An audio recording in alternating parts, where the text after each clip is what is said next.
Let's get ready to RPG! RPG! RPG! RPG! RPG! RPG! Hello, hello, hello. Welcome, everybody. My name is Derek Melinda. This is the Knights of Last Call, and we are back. I mean, at this point, you know what's up. It's Stonetop time. Hopefully you all are doing well. So, shocking, I know, but this week, we are also going to do a first look that isn't Stonetop. We're on Thursday. We're going to be taking a look at Pico, the game, the new game from Felix Isaacs, as part of the MythWorks group. It's sort of a follow-up to, or uses sort of the system that he established in Wildsea. And so we're going to be taking a look at that on Thursday. We did have a super chat goal last week, which was to do something else other than Stonetop. And again, I feel, I feel somewhat obligated. People did pay a lot of money for this Stonetop to support Stonetop. I appreciate, I support the hype. And as a result of that, it's just taking us a long time to go through it. There's a lot of great info. Okay, number one, it's a long book. Number two, it is,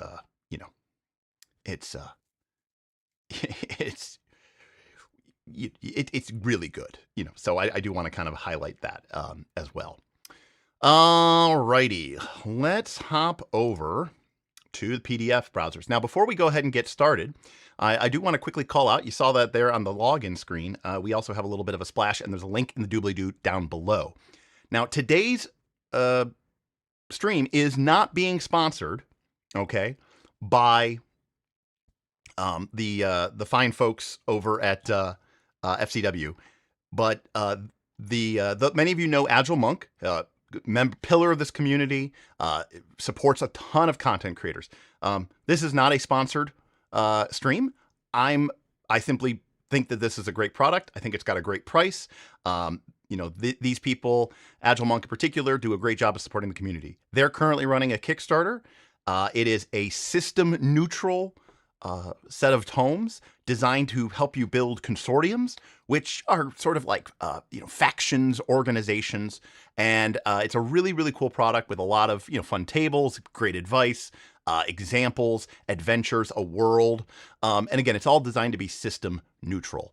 So, again, this isn't there wasn't a sponsorship in terms of here's money to do this. This is literally just me saying, I think this is a great member of the community who has really, really supported so many other content creators, including myself, but just countless others. And so, and also, quite frankly, the art's gorgeous. It's a huge set of tomes, and the price is totally, totally affordable and completely reasonable. So, if you don't mind, take a look below. There's a link in the doobly-doo down below.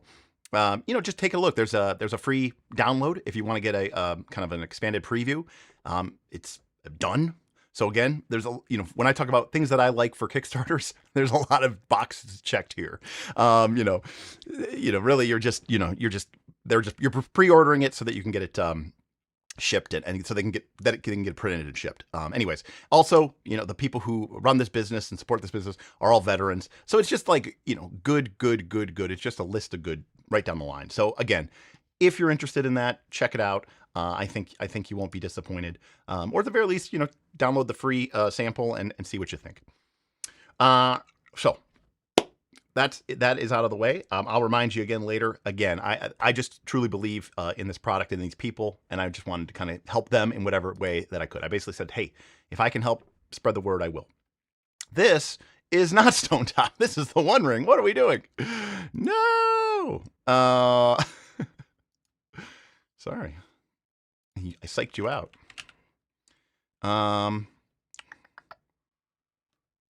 Stonetop. We need to get the Stonetop. All right, Stonetop books, book 1, single page spread.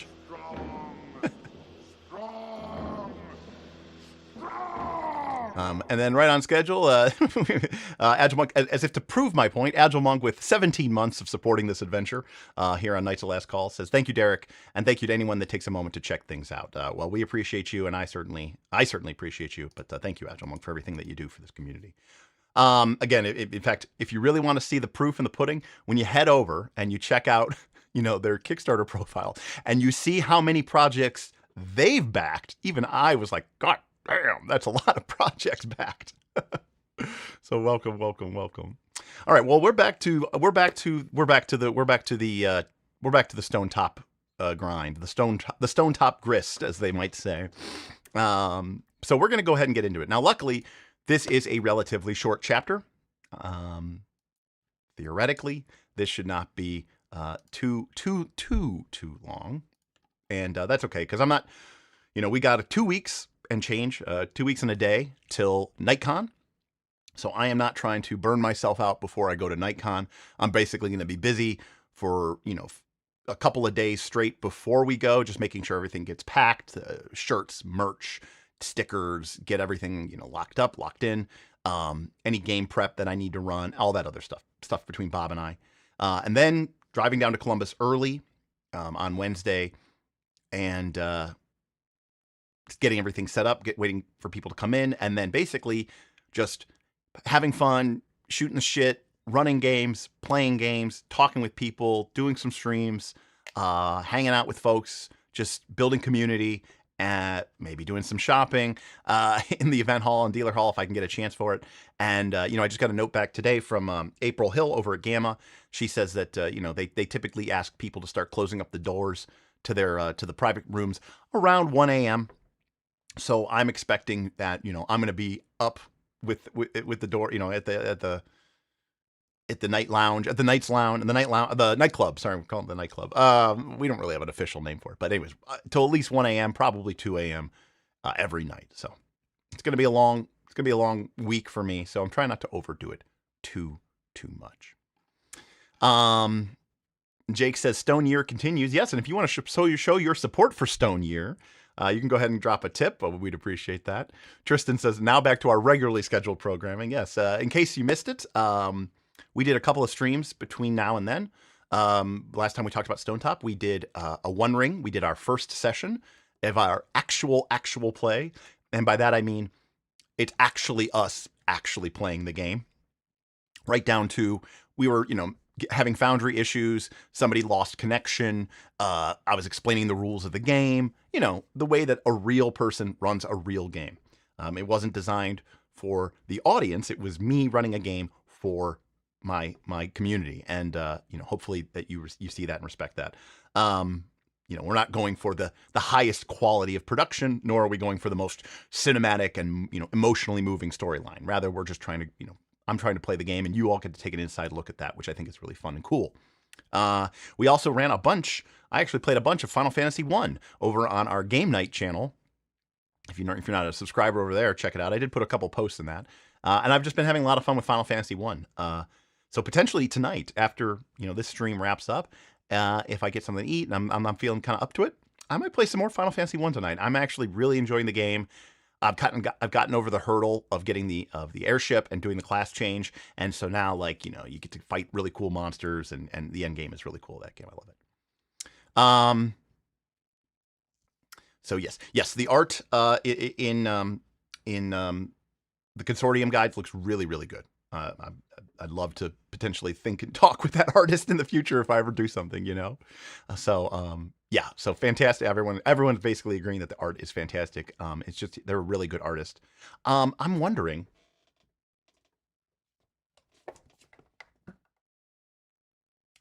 no, I don't think it's the same person who did this, but I think I've seen that style before somewhere, No, I was not being delayed because of Agile Monk. No. So Aaron says, all right, I took a break from gluing up dice trays. So let's make this good. You mean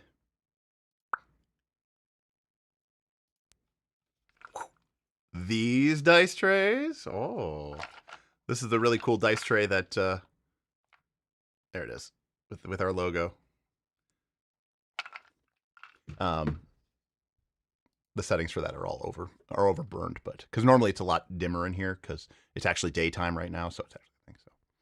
Mostly says, Derek, saw the actual play. Well done, a man in his element. I hope you appreciate it. I did see a number of posts, both from patrons as well as comments, where people were like, I thought it was cool. I love seeing actual people play. The fact that you're explaining the game was really, really neat. But also, Derek clearly loves his loves his Tolkien.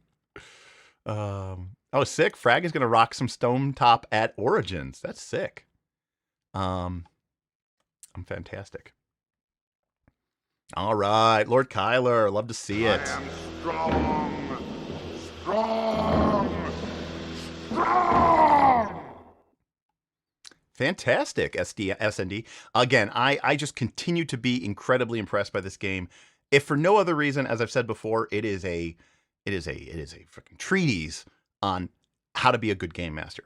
And I've always believed that GM moves and all this other nomenclature that Vincent Baker and crew put together, while a little pretentious, I'll be the first to admit it. It's a little pretentious. We're a little pretentious here. I can be pretentious at times. I get it. I can be a hipster sometimes. I get it. But what it was trying to do, was it was trying to give terminology and definitions and actually be able to create a sort of body of work, a course of study, so that rather than just saying, get good, or, well, why don't you go play with, Gary Gygax or one of his disciples, for the next 15 years. That's how you learn how to GM. I'm a big believer that there is an oral tradition, of passing on. And I still believe that the best way to learn how to be a great GM is to play with great GMs. And, learn from them, learn what you like, learn what you don't like, figure out what your style is, develop your style. Don't try to copy someone else's. But the truth of the matter is that, take what's useful, discard what's not. But the truth of the matter is a lot of people these days don't have that option. They don't have that availability. And, the fact of them is I don't think really anyone has really taken that seriously. And I'm including the DMG guides that a lot of people put out. It's just no one is taking the time to really spend the work. And we're seeing that in this book. I mean, this is a 600-page book one. And without all the advice and without all the examples, it would probably be half as long, if not shorter.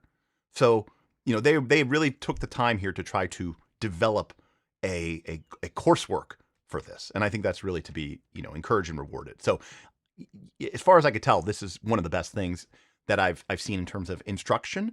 And I also firmly believe that the principles of PBTA are not for PBTA.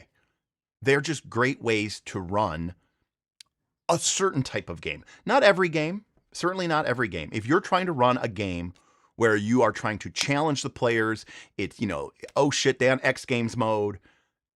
I want to push their PCs and make sure that they got strong builds. I want to push my players and make sure that they're being clever and smart, and that they're playing to win. If you're trying to do that, okay, this is not probably the best advice. But if you're trying to do a different style of game, a game of collaborative world building, a game of dynamic and exploratory storytelling, then this is, fantastic. This is the best stuff. I would say that I don't know what the exact, triumvirate is, but if you have, there's maybe 3 pillars of games, right? There's games that are hyper challenging, right? Which is to say games that are really played to push you to see if the players can win, right? In some ways, classic old school games are like this. Modern, really super tactical minis games are like this, where, it's really about creating balanced encounters and seeing if the players can beat them, challenging, pushing on their builds, pushing on their the player's skill, right? Now, games do this in different ways, but believe it or not, they're actually coming from the same place, right? Pathfinder 2, you could argue, or Dungeons & Dragons 4th edition, or maybe even Draw Steel, is pushing on your ability to build a good PC. And there's other skills. And a lot of OSR people will say, oh, our OSR is totally different from that. Yes, but also no. I think it's two sides of the same coin, because all they're doing is challenging the player, right? They're not challenging the PC, they're challenging the player. But it's still about challenge. The other pillar of the community is, quite frankly, people who want to, sort of be told a story. And they want to just be dictated to. They want a railroad. They want to sort of have the GM handhold them and expose them. They kind of want it to be a bit more like a video game where you're not really being asked to make decisions. You're just sort of being asked to, what you're going to get pie. What flavor of pie do you want? And that's okay. I mean, that's certainly a type of gaming that has become more popular, I think, over the last 10 years, 20 years, but certainly the last 10 years. A lot of people just don't want to be engaged, and they want to sit back and sort of be exposed to this world. Now, at the risk of being, GNSS, I would say that the first type of game is actually kind of gamist. Even OSR. I know people don't think of OSR as being very gamist, but you're trying to challenge the players and have them win, and they feel good, right? They have this sense of accomplishment when they win, whether it's because they combat as ward and they used a pulley system to construct an alchemist trap and then they killed the goblins without ever rolling a dice roll, or because they built a sick PC and they just steamrolled an encounter. You're still sort of giving them that sensation of you played good, so you won, and because you won, you feel like a victor. The other type of game, strangely and weirdly, is a bit more like, hey, I'm just here to experience a story, and I'm not really trying to, create anything. I want the world to feel real. And I hesitate to say it's a bit simulationist, where for a lot of people, some of the aspects of PBTA, or Daggerheart or anything like that, or Fabula Ultima, take your pick, of the players being co-authors, of the players helping collaborate, the GM asking something like, that's a great question. What is this monster's weakness? We had a whole conversation last time when we covered basic moves, and we talked about the wisdom move, right? We talked about read a sitch is all I can think of. discern reality. I don't know what they called it in this game. We have to look it up because I actually don't remember. Seek insight. Okay, so seek insight is a meta mechanic, right? This isn't set in the fiction. This is an anti-immersionist move, okay? And there's a lot of people for whom this type of mechanic can ruin the game. It can ruin the game for a gamist player because it feels like you're just giving me free wins and you're taking the honor out of the victory. It can take some people out of the game who are more in it for the simulation, this deep level of immersion, where the world is real and I don't want to see behind the curtain and I don't want to dynamically explore. I want things to be the way they are and I'm going to experience them one step at a time. And then we get to this game and games like it where, dare I say, they're a bit more narrative, which is to say, not that the GM is telling you a story, just the opposite, that the mechanics of the game are designed to create narrative and cinematic moments. They aren't designed to challenge the players. They aren't designed to simulate or create an immersive reality. The mechanics here are designed so that we create these everyone at the table, player-driven, dynamic storytelling beats. In many cases, tying into the overarching themes of the game, its core stated principles, and of course, generally accepted storytelling, tropes. This manual is not for everyone because there are going to be groups and GMs and players who don't like some of that aspects. But if you do like any of those aspects, man, it's hard to beat this.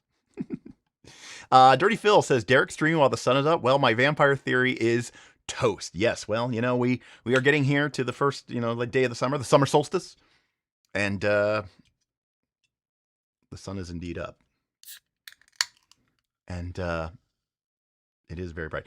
Also, it's a little bit of this is like a totally nerd alert. Normally, I have my key, and so this is my fill light, and this is my key light over here, and normally I have a 2-to-1 light ratio. Okay. And so usually this side of my face is about a stop or about half as bright as this side of my face. Additionally, this light, my key light, usually has a grid on it, which shapes the light a little bit more, makes it a little bit more directed. Right now, these lights are even, and the grid is off of my light. The reason for that is because the last time I was streaming, I was using my green screen, and the green screen needs to be evenly illuminated. Otherwise, you get some weird patching, which is, and I just literally forgot to put on my grid. So if it looks brighter and more illuminated, that's why. You're eating a kangaroo pie. I don't think that is a thing, but appreciate that.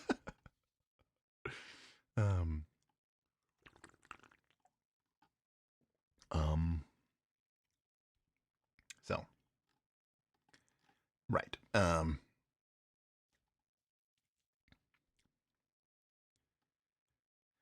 All right. So anyways, lots of cool chat. Plus One XP is here. Always good to see them.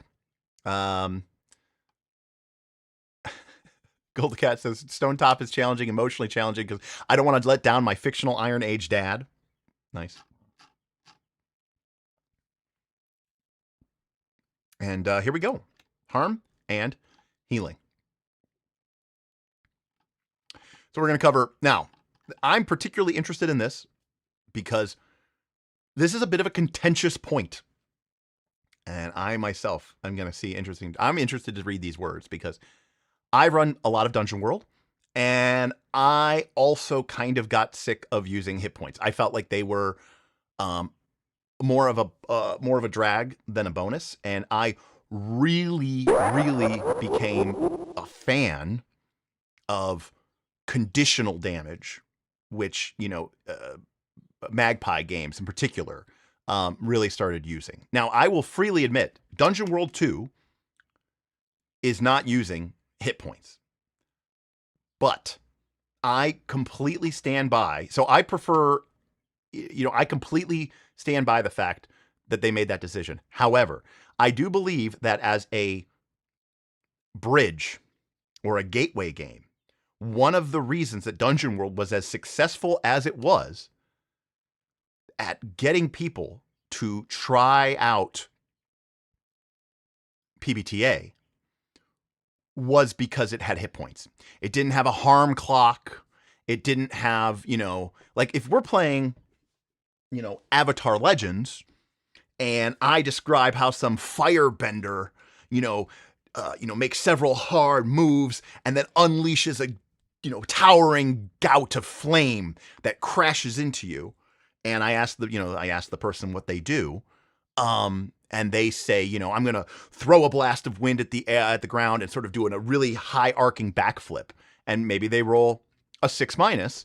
And so I deal harm as established. I make a hard move. And I describe how, as they start to flip up, the firebender sort of anticipates the movement and shifts the blaze up. And, they're kind of flying through the air. Oh, they get hit by the blast of flames. That doesn't do damage. I might say, mark angry, because like you land, you're a little bit scorched, you can imagine in the cartoon, you got a little bit of black smudging on your face and your clothes, maybe patting out a little bit of flames, and you kind of grit your teeth and you're kind of frustrated and angry and disappointed. You're getting a little bit angry and upset because yes, the gout of flame dealt emotional damage. And I get it. That is a bridge too far for a lot of people. So hit points do help bridge that gap. And I think that's really important. However, I also think that it's really easy to get very, to not tie it into the fiction. And we saw that with the Clash move, that the game was trying really hard to be like, tie it to the fiction, tie it to the fiction, tie it to the fiction. But I do find that to be a little bit, problematic. Anyway, we'll see what they think. So we have hit points and damage. Debilities, which this game only has 3 as opposed to 6. Dungeon World had 1 for each stat. This one has 3 tied to 2 stats. Problematic wounds, which is I think how we're trying to maybe bridge between, just number go down and fiction. Death and dying, health and recovery.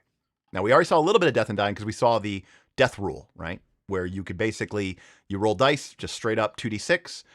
If you roll really well, you get back up and keep fighting at 1 hit point. If you roll a mixed success, you are going to be fine, but you don't get to keep playing in this particular conflict. And if you roll 6 or less, you either have to die or come back as a zombie or a ghost, or you can make a pact with the devil.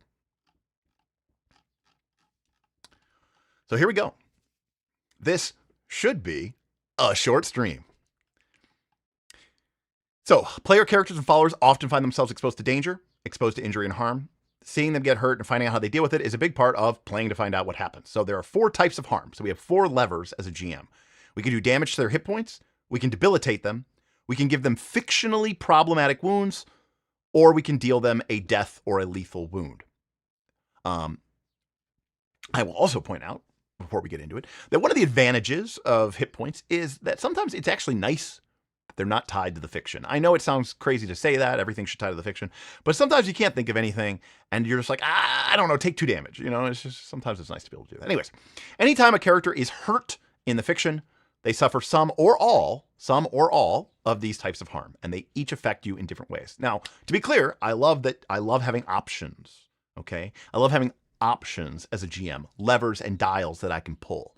I love being able to say, oh, maybe this doesn't do any damage, but it does make you weakened. Oh, you know, this does a ton of hit point damage, but that's it. Or, oh, you know, it doesn't affect your hit points. It doesn't affect your debility, but you have this festering wound, right? So there's cool ways that you can sort of, you know, build up upon that. So hit points and damage. This is the one that we're most familiar with. When a character gets hurt, knocked up, roughed up, or takes abuse, they lose hit points. This is called taking damage. And if you do it to someone else, it's called dealing damage. And when they're at 0 hit points, they're out of the action, right? So nothing, again, there's a reason why this is useful, because everyone understands this. Hit points are a game element. Full stop. They don't represent any one particular thing in the fiction.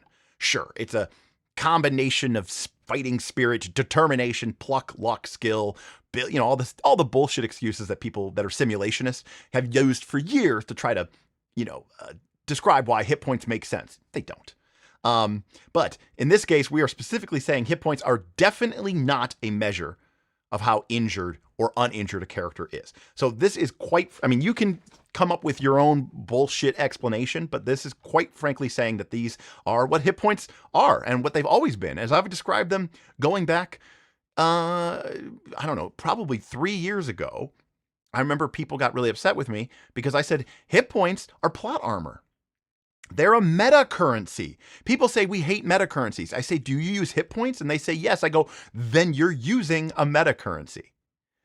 So hit points are just that. They are a meta currency. Hit points are plot armor and pacing mechanism, right? It's a clock. A player with 20 hit points can be confident that they will survive a hit from a blow in a battle. But once a PC only has 5 or 6 hit points, the tension ratchets up because now any blow could take them out. And that makes the subsequent blows more difficult. Generally, PCs have more hit points than NPCs because they're the protagonists, right? When you start trying to think of hit points as a simulationist mechanic, it just goes completely to shit. So you have this, great point here where it says they're the protagonist. We're telling the story. And if hit points are plot armor, which they are, then the protagonist should have more plot armor than the NPCs or monsters. And again, there's some people who go like, they're like, I want the monsters and the players to work the same. And then they try to mechanically, create this. But again, very direct language. So I agree with Guitar Guy Nick and Aaron in chat who say that it's nice to see this direct language of philosophy and into it. So damage means losing hit points. You take damage if a move says you do. If you hurt them, again, that's in bold. That's telling us that's a GM move. You use up their resources, and hit points are the resource that you're using up. Or you make any GM move that might involve getting them hit, knocked around, roughed up, or suffering pain. So to be clear, this is not emotional damage.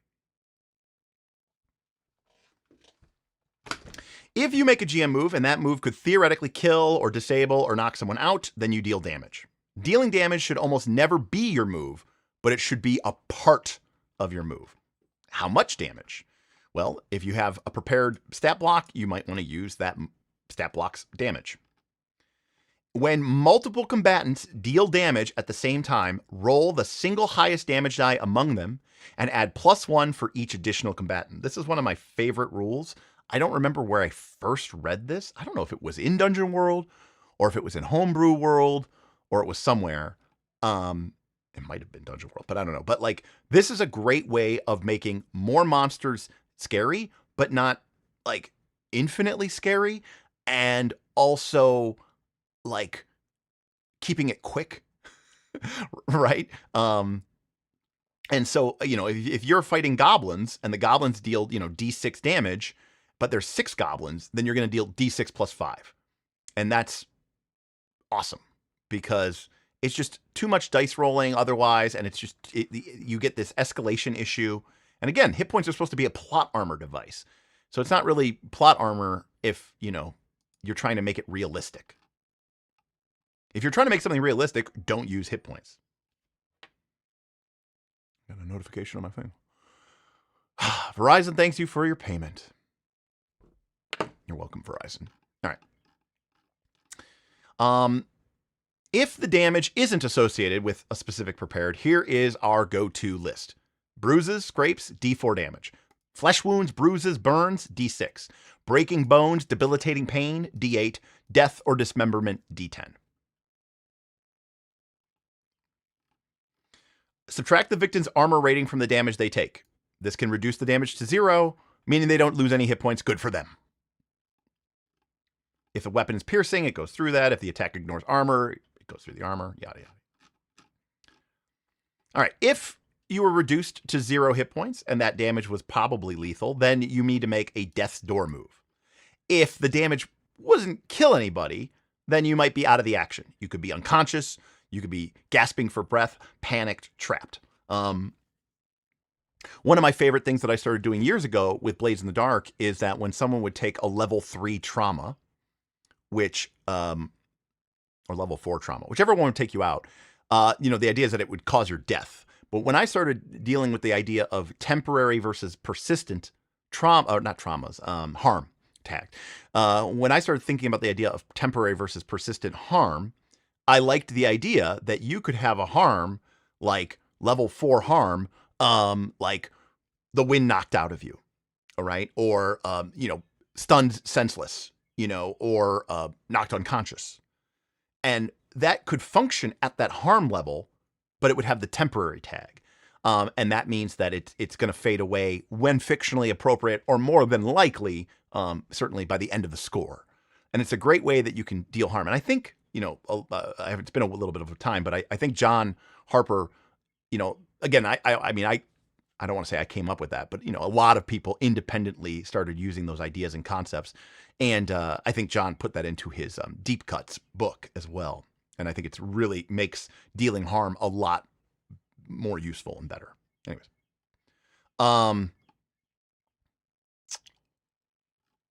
If an NPC is 0, they're dead, or, the player can say what happens to them. Remember, it's not your job to protect your NPCs. Let them burn. Yeah, it was right. It was a universal homebrew. That's what I'm saying. I'm not like, don't remember specifically getting it from anywhere, but a lot of people started doing that, right. And the other thing I remember I did is also I got rid of the healing clock. I thought that was stupid as well. Yeah. Harm is otherwise extremely brutal in Blades. And again, it might, if you want to go with that super hyper gritty version of Blades, I get it, but I've never really liked that super hyper gritty version of Blades. All right, we talked about taking damage, from your followers. Okay, so you can regain hit points when you recover, if you make camp, if you have a few days of downtime and you convalesce, or anything else says that you would do it, like giving them an opportunity to regain hit points. Remember, hit points aren't meat points. Regaining hit points doesn't mean that the wounds have closed or that the bones have knitted. It means that they've gone accustomed to the pain, they've got the bleeding to stop, they've caught their breath. The injuries are still there until they heal. It's just that the character has more fight in them and is once again further away from a lethal blow, right? So again, we're thinking about this more in terms of, stamina, right? Which is what it's, it's endurance in the One Ring. It's called, I think it's called Endurance in Legend of the Five Rings. Mythic Bastionland has its guard rating. It's a Halo shield, right? You can lose it, and it does represent something, right? You're not just going to lose hit points. You're going to get bashed, you're going to think. But the idea is that it's not meat points. It's this idea of luck, skill, divine providence, magical fields, spidey sense, whatever. You're turning damage into a minor inconvenience, getting hit and getting a little bit shaken up, but not seriously injured. Now, granted, you might get injured and also get shaken up. So you could lose hit points and get injured at the same time, but they're not necessarily correlated one-to-one. And the problem has always been that, people who try to describe this stuff simulationistly, and they'll say, oh, well, it's like, well, it represents luck and fighting skill. And I go, well, then explain treat wounds or explain cure light wounds. Like, how does that work in your mindset? Why can I only treat someone's wounds once, every 10 minutes, or whatever, there's always been this weird space in like D&D and Pathfinder and stuff. Right. And, that's why I did my whole big spiel about why I understand why they use hit points, but I am fully saying my bias is I prefer conditions like in, Avatar, Masks, Thirsty Sword Lesbians, you name it. I prefer that. Player characters can have up to 3 different abilities. So this is a different axis. This is a different knob for dealing with effects. Because remember, the other thing that's a real nice advantage about hit points, which people don't fully understand, or I don't know, they understand it, but they don't matter, right? Hit points don't matter until you lose the last one. So hit points are a great way to ratchet up the tension and actually do nothing to the player. Right? There's absolutely no mechanical downside to being low on hit points. If you're at 0, it's a problem. But 1 and 12 are the same. You are at 100% capacity. And yes, it is very gamey. It is very hand wavy. And it, quite frankly, doesn't make any sense whatsoever. But it makes the game fun and it makes the game work. And that's one of the big advantages of hit points is that you avoid the death spiral. You avoid the players feeling like the moment they're injured, they should immediately turn back. Because again, unless it's the last hit point, they actually don't actually matter. But now we start talking about abilities. And we've got one called Weakened, Dazed, and Miserable, which each affect 2 different stats. And in this case, this is going to give you a mechanical penalty. In this case, you get disadvantage with any move that uses those 2 stats. Disadvantage means roll 3d6 and take the 2 lowest dice. So now suddenly, this has a mechanical consequence. You are not going to succeed as often. Now, let's also talk about death spirals real quick as a side effect. Death spirals are brutal in challenge-based games because you are essentially punishing the players for not playing perfectly, and by punishing them, you are making it more likely that they will lose future combats. And when you're going into the game with the mindset of, we're here to win, and to win as well as we can, this can create a really weird, dissonance in players. But remember, this game has been exceedingly explicit that it is not about challenging the players. It is not about winning. It is about, having fun and storytelling. You might be like, oh, sick, I'm weakened. Time to roll a bunch of strength and dex rolls to rank up a bunch of XP for rolling 6 minuses and to really fucking take this story on a hard left turn right off the side of the road. That's the mentality you need to be in. It's fucked up, and it's very different from the way that you might be used to thinking about your games. Even people, again, who think that they are very story focused. They're all about the role play. Well, I actually find that some of those people are actually the most competitive players. Because if you are being hyper immersionist, And if you are putting your mind, you are like, I am this person. Nobody wants to like make things harder on themselves. Nobody wants to like have this go south real quick. Nobody wants to, have a bad situation get worse, right? In our real life, we want things to work out. We want things to be easy. We want things to go our way. We want to win. And so when you have these really hyper immersionist actor mode role-playing games or role players, it's hard to get them to acknowledge that this could be a fun thing.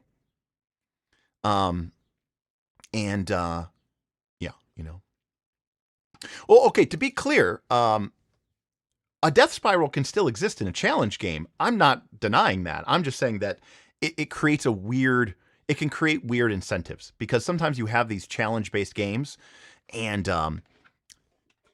they punish you for playing it, and then you kind of go, okay, well, I don't want to lose, so I guess we go back to town and rest, or you know what I mean? Like, you have to be very careful, is all I'm saying. Like, it's fine.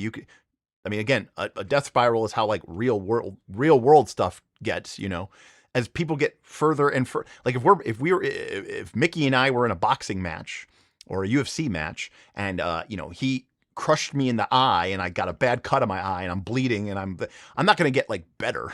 It's going to be worse for me in the subsequent rounds. Anyways, in addition to mechanical penalties, these also have fictional consequences, right? So this is what I said, like with Avatar. I always say, well, if you're angry, lowercase a, you're angry, capital A. And if you're angry, capital A, you're also angry, lowercase a. People are like, what I mean is that if the game system says that your character is miserable, that means you get disadvantage on rolling con and charisma. But it also means that your player character is now miserable. And this is where the game becomes a role-playing game, right? The challenge, the fun of the game is the game going, okay, I liked that take. I liked that. I liked what you're doing with the character, but I want to see it. You know what? Give it to me a little bit more miserable. I want to see it. Let's do a couple of takes where you're more miserable. Can you do that for me? Can you be a good actor? Can you role play? See, the truth of the matter is, most people who say they like role-playing games don't. They don't. They just, I guess, I don't know what they want. They just want to be this power fantasy, fictionalized hyper version of themselves. And I get it. I mean, that's therapeutic, I guess, in a certain way, right? They have this mental vision of themselves, or this character, probably usually some sort of fantasy or idealized version. And they lose, when you lose that agency over how you get to play that character, that's fucking with their fantasy. And I get it. I don't, let me say, I comprehend it. I do not understand it. As in, like, that isn't something that I, engage with. Yeah, right. And who can blame him, Guitar Guy Nick? We're all struggling. I get it. We're all struggling. Some of us more than others. Things aren't great.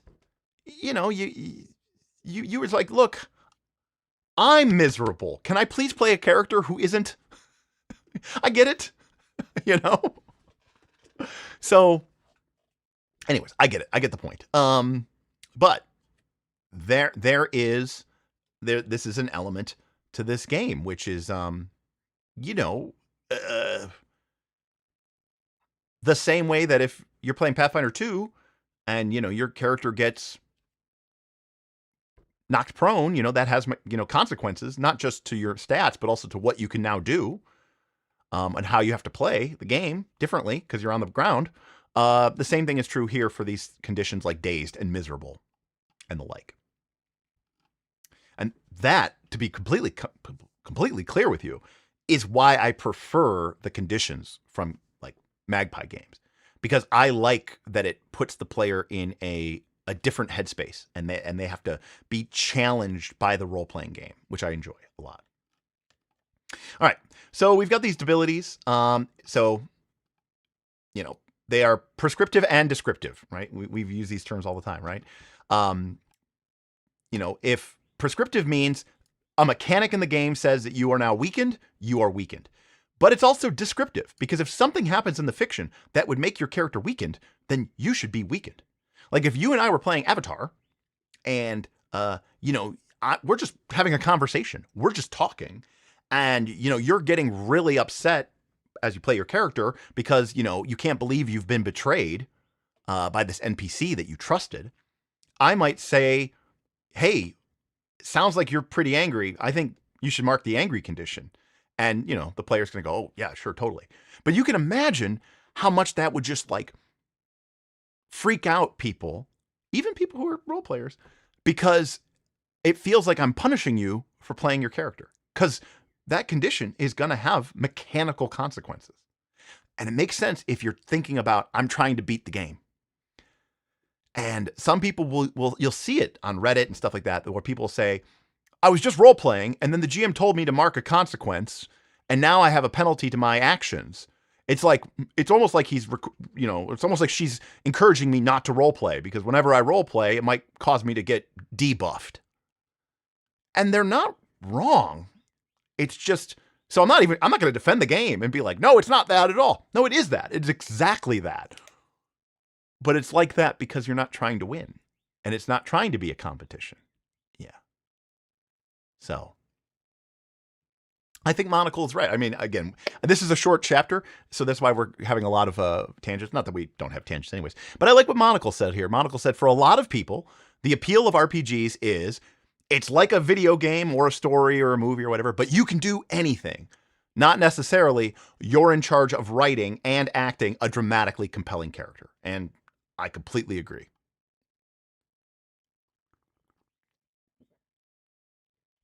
But yeah.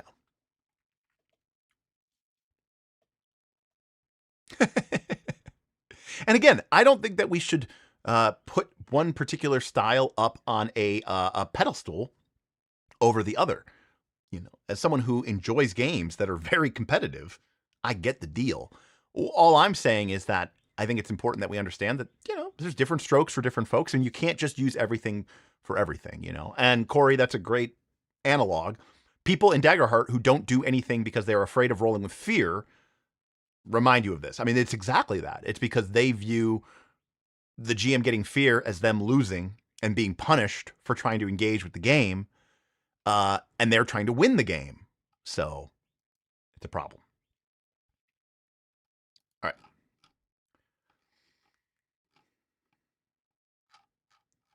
Okay, so how can we clear a debility?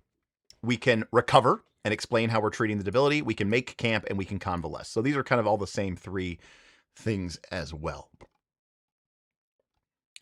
Clearing a debility means they erase the mark on their sheet, and they no longer take the mechanical penalty, and their character is no longer actively distressed in the fiction.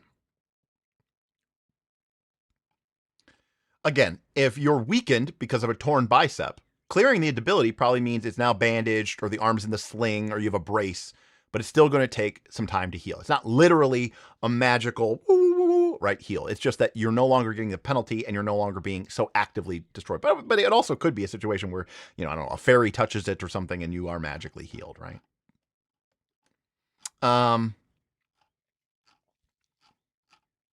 So now we get to something that's a little bit different. This is, to be fair, Dungeon World had hit points and it had debilities. So now we get to problematic wounds. So now we're going to get into a new space.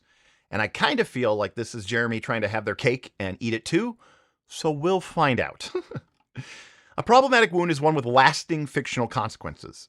Characters suffer this when you hurt them or make another GM move that involves a character getting hurt in a specific and consequential way. Simply describe the wound in the fiction, and it now is true. A twisted ankle, a blow to the head, a severed hand.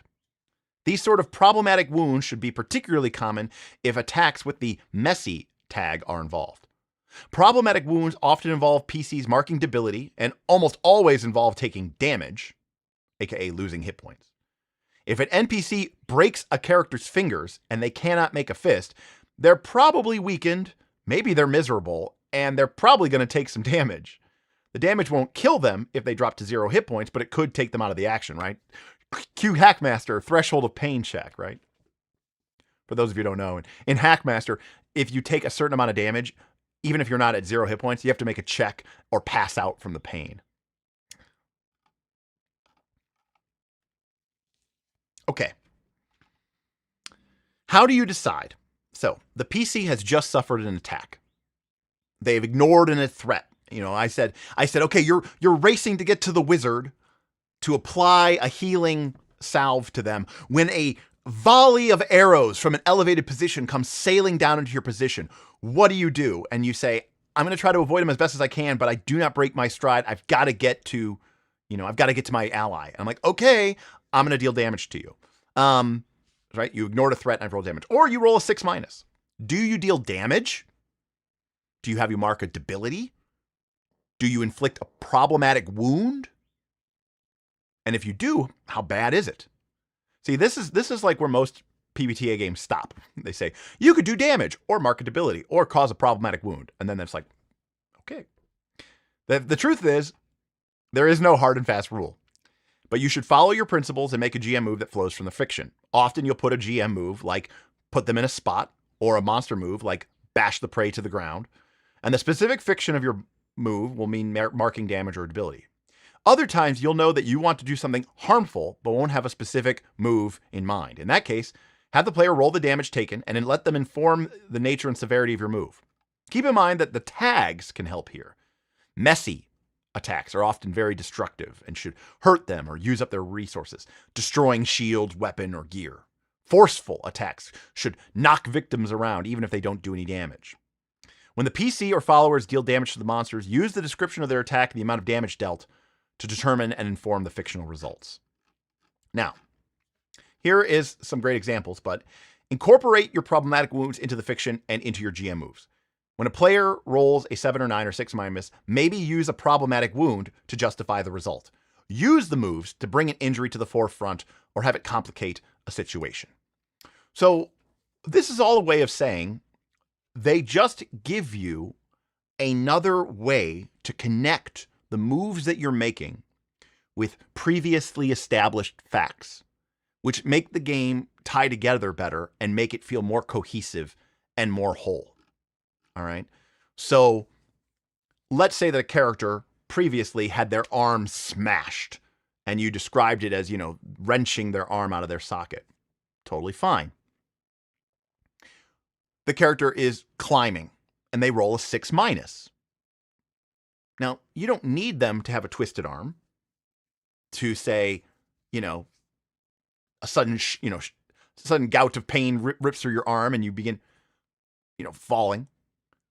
But rolling a 6- and having the character have this wrenched arm kind of sets you up, right, for the perfect opportunity to say, like, you're going hand over hand, and when you go to grab a hold, suddenly your arm, gives out, your grip shifts, and you begin to stumble and fall down the rope as you're unable to, kind of make a grasp. And everyone goes, of course, that makes total sense. Their arm is completely fucked up. And you might say, so wait, so does it not matter then? It doesn't sound like it's really penalizing them unless I wanted to. Of course it doesn't. You're not trying to win. You're not trying to win. You're trying to tell stories that make sense and are cool, right? It's a balance between what's cool and what makes sense. Now, in a way, this is kind of like what angry or frightened or, concerned or whatever conditions do. It's just, instead of having a list of 6 to choose from, it kind of basically says, pick anything. It could be anything you want. That's true, Monocle. It's also a great way to justify making a harder move than you might otherwise do.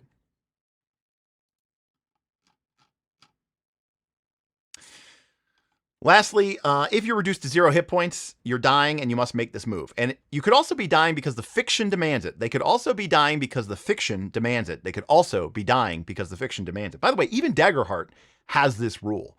It says you don't get to cheat death you don't get to risk it all if your character, holds the door, and then the rest of the party escapes, and then the massive tomb of the Cyclopean masters collapses on them. You are fine to say, you're dead. So in this game, you could be at full hit points, but it says if you fall 100 feet down onto rocks, you don't take damage. You're just at 0 hit points and you're at death's door. Right. And so it's important to note that, remember, the mechanics inform the fiction, but this is a fiction first game. The fiction overrides the mechanics. If what occurred should put you at 0 hit points and maybe risk you dying, then we're at that point. Rules and mechanics and hit points and stuff be damned. Now you might say that sounds unfair, and it would be in a competitive based game. Most of the problems, in my opinion, that arise over the years between disagreements between players and GMs is because games, RPGs in particular, empower the GM to be this master of the universe, free from any or all regard for any sort of accountability. And players go in with an expectation, whether they know it or not, is that they are there to compete and they are there to play a game. And when you're competing, there's a sense that it should feel fair and balanced. And a lot of times a GM will make a decision and it will feel unfair to the players because the players, whether they knew it or not, they thought they were competing. They thought that they were trying to, overcome the challenge. And so when the GM suddenly says, no, you're at 0 hit points and you're dying, make a save or die. It can be very jarring for them because it is an exceedingly unfair thing to happen. Even if it does define the fiction. So, and I'm not saying that that's a bad thing or a good thing. I'm just simply saying it's a misplaced expectations. And the players are not thinking of it correctly in that way. Did you see the poll from Bob the World Builder? Yeah, I saw his video about it where he covered part 1 of it and he built something to show it in live team. We discussed it a little bit today on the Patreon as well. Someone brought it up. I don't know. My thought process is, as a data scientist, is that that poll is exceptionally biased. And believe it or not, I think that poll is exceptionally biased in the direction of not making D&D and Pathfinder as popular as they actually are.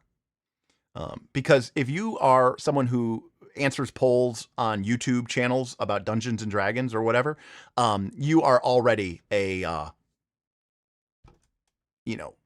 above the average player in terms of your level of engagement and your likelihood to like or support or want to play a different character. Another thing is it's going to be highly influenced by the existence of DungeonTube. If I looked at that data correctly, I believe more people responded that they're playing DC-20 and Nimble, DC-20, by the way, which is not even released, than Call of Cthulhu. And that's just so patently not true that it's disturbing. As for like the percentages of 5th edition, I thought it was 35% or something crazy low. It's much higher than that. But of course, the people who answer that type of poll, most of the people who are playing 5th edition D&D aren't on Bob the World Builder's channel. So Bob the World Builder's channel self-selects for people who are going to be maybe a little bit more interested in role-playing games. They're more likely to have played different role-playing games. And because they're engaged with RPG DungeonTube, they might even be more likely to kind of hate on D&D a little bit, right? Because I would have said differently before the OGL, but it definitely became very in vogue, to sort of be like, I don't play D&D, man. They tried to fuck us.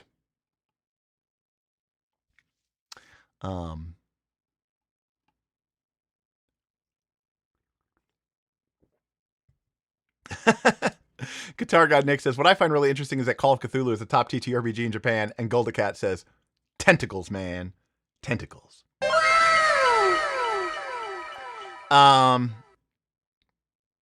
Anyways. So we know the Death Door. We know the Death Door's mechanic before. Again, you just roll straight up 2d6. If you roll a 12 or higher, You get to basically go out on top, you know.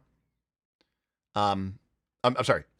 If you roll a 12 or 10 or higher, if you roll a 10 or higher, then you come back at 1 hit point. If you roll a 7 through 9, you're out of this scene, but you're not dead.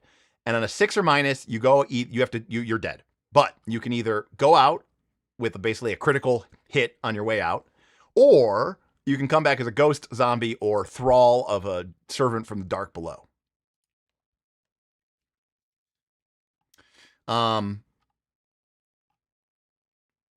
You know, and again, this is a better representation of how it works in cinema. So let me give you a great example.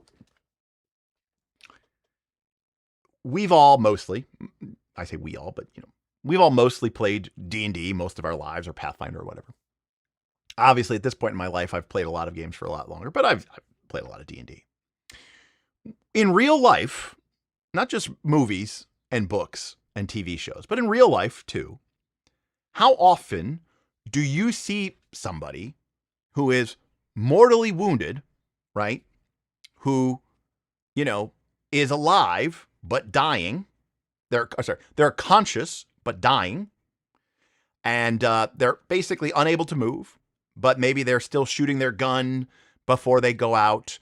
Or maybe, you know, they're basically dead, but they're still fighting, say, the Uruk-hai, and then they're on the ground with 3 arrows stuck in them, and they're able to have this incredible, amazing monologue, or not monologue, but an incredible conversation with one of the other characters before they pass. But they're conscious, but dying, right? So that's the key. Conscious, but dying. And for most of us who've spent our years playing trad D20 games, that combination simply does not exist. Right? It simply does not exist. And so one of the things they talk about here is, if you like, you can hold off resolving this move until the scene wraps up, or until the PC gets a little bit of spotlight. Okay? Which means someone could go to 0 hit points, which would trigger the death's door rule, and we can hold off on that roll. Right? Maybe until after the scene is done. Right? Or maybe at least until a little bit more time has passed. Right? Which again is like, what? That doesn't even make sense. What about the chat? What about they're at 0 hit points? They should be dead. No. You're not trying to kill the PCs. You're not trying to challenge the PCs. You're trying to tell a cool story. You're trying to create big narrative, emotional moments. So again, we need to sort of take a step back and realize that the fiction is more important. Now, obviously, if somebody gets their head fucking chopped off, you know, or whatever we describe it, yeah, maybe you do roll it right now and then. But like, if somebody's like gotten, you know, if they got Boromir'd and they've taken arrow to arrow to arrow, right? Boromir's at 0, but they're not dead yet. They fall to the ground. Aragorn comes in so that we can have this really cool, great big moment, this great conversation, then make the move, you know? And so it's just a different way of approaching and thinking about the game. And it's a cool way to see them describe it here as well. Now, so what can we do? Well, on a 10 or higher, you're back into the action and no longer dying, but they are marked in mind, body, or soul. Maybe they have a scar, an eye, or visions of the final door. Someone mentioned Gladiator. literally going for the door. On a 7 through 9, you're no longer dying, but you're unconscious or close enough to it until you say otherwise. Basically a way of saying you're out of this combat, you're out of this conflict, but you're not dead. And on a 6 or minus, the time has come. They can make one last move, but after that, they're dead. There's no saving them. They can't use that last move to avoid death. Only the rarest of magics can bring them back. And then, of course, there's these options to, you know, if you're like, I'm not done, well, you don't get to just decide you're not dead. But it's, in like Daggerheart, you can be like, or Fabulous Ultimate, you can be like, I avoid death. In this game, you could choose to avoid death, but it's a little bit more complicated than that. In this game, if you choose to just say, I don't want to die yet, okay, great, but then you're coming back as a ghost or a revenant or a thrall. And it's a whole messy shtick of things, right? An undead PC should feel like they're on borrowed time. You're going to be playing up the horror and showing how their lives as they knew them are no longer the same, right? Shades of Lady Stoneheart for people who've read the novels. She's back, but not in any sort of meaningful way. I mean, Lady Stoneheart is pretty much the definition of a revenant,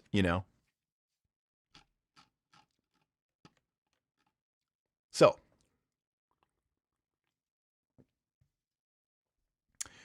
we do have some mechanics to regain hit points. So the first is recover, which is kind of this game's version of short resting. When you take time to catch your breath and tend to what ails you, you can expend 1 use of supplies and recover HP equal to 4 plus your base town's prosperity, but you cannot gain this benefit again until you take more damage. Which is kind of a very gamist, right? Number one, it's very gamist, but hit points are very gamist. So like the better your town is, the more hit points you get back, which makes a kind of sort of sense, but let's call it what it is. It's really just a way to make you as a player feel more invested in your town. And that if your town is doing well, you can recover well. Even if you're like, out in the middle of the fairy woods, the fact that your town is good means that you can recover your HP quicker. Secondly, you can't gain this benefit again until you take more damage. You can't just sit there, I catch my breath, I'll catch my breath again, I'll catch my breath again a third time. It's designed to sort of be a one use type thing. And then of course you might say somebody like, what my players did, okay? I can already hear it. What my players did is the town's prosperity was 2, so they used a supply and they gained 6 hit points.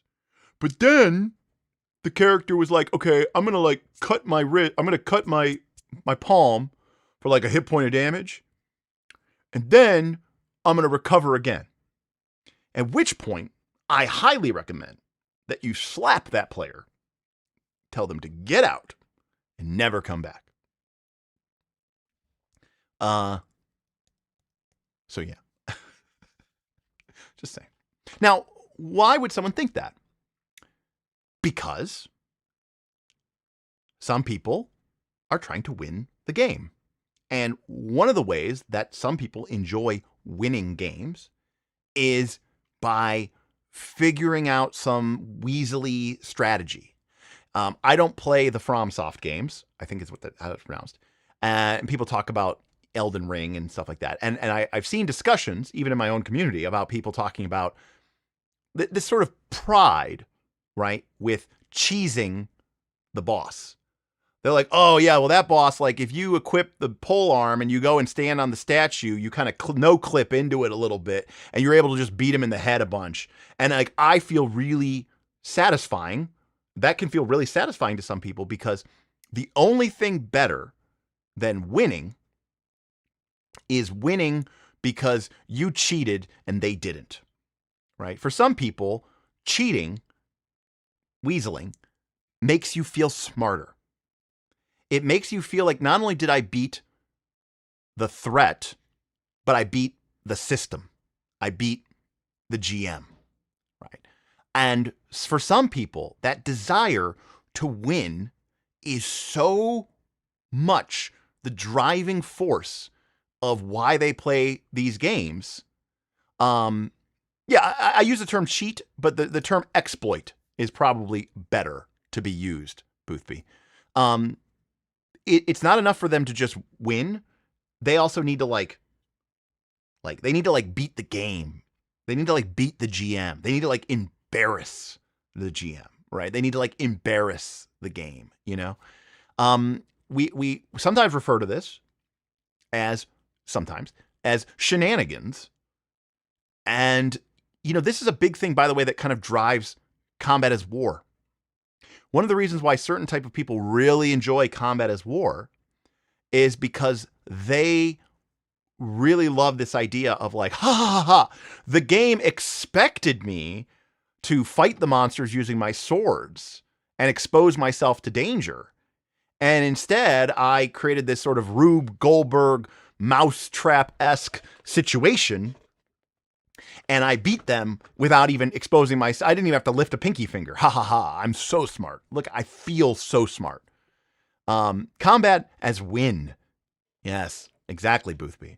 So that is a very powerful driving thing. Some people love to express their creativity through, clever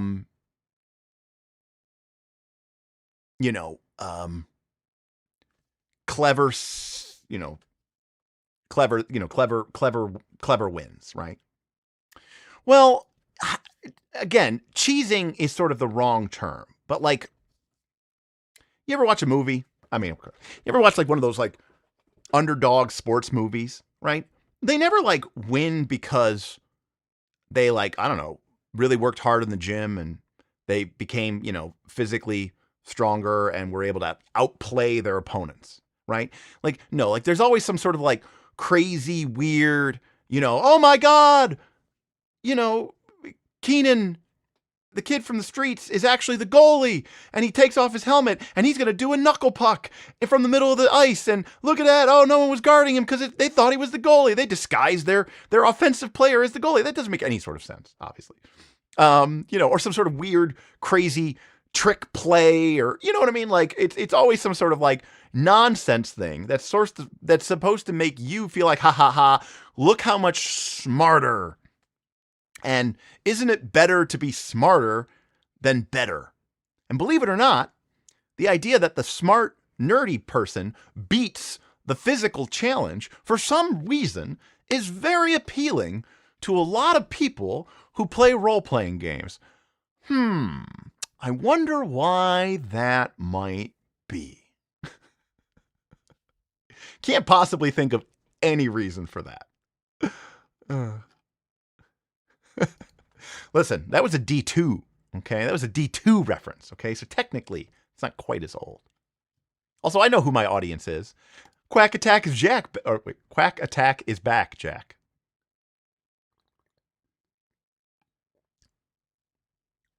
Right. Brain over Bawn. Absolutely.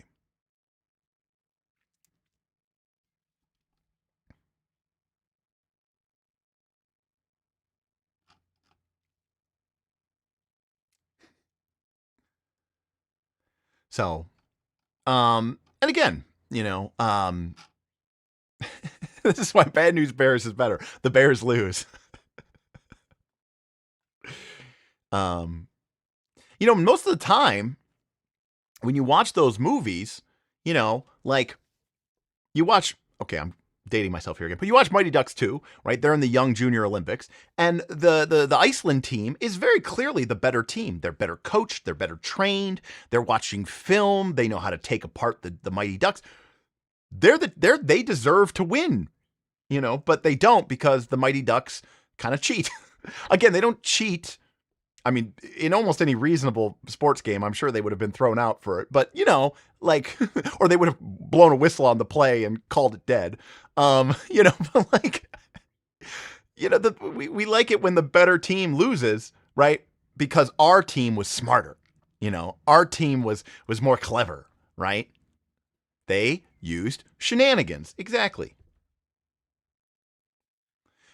Greenland is full of ice and Iceland is very nice. Don't be a cake eater. Wise words. And when the cows are mooing and the wind is blowing, ducks fly together. And when everyone says that we were out, and everyone counted us out, and no one believed in us, ducks fly together. Anyways, just turn this whole thing into a Mighty Ducks 2 quote.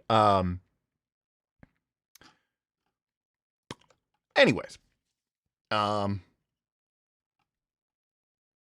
of course, as always, tie it back to the fiction. What are you doing to recover? Are you having a snack? Are you, applying a poultice? Often, Multiple people will recover at once, like after a fight. That's fine. It's a good time to ask provocative questions and encourage them to do a little role playing between themselves, right? Fabulous Ultimate does this great, right? With the campfire scenes during a rest, you know? Each character who regains hit points must expend a use of supplies, or someone else must expend them on their behalf.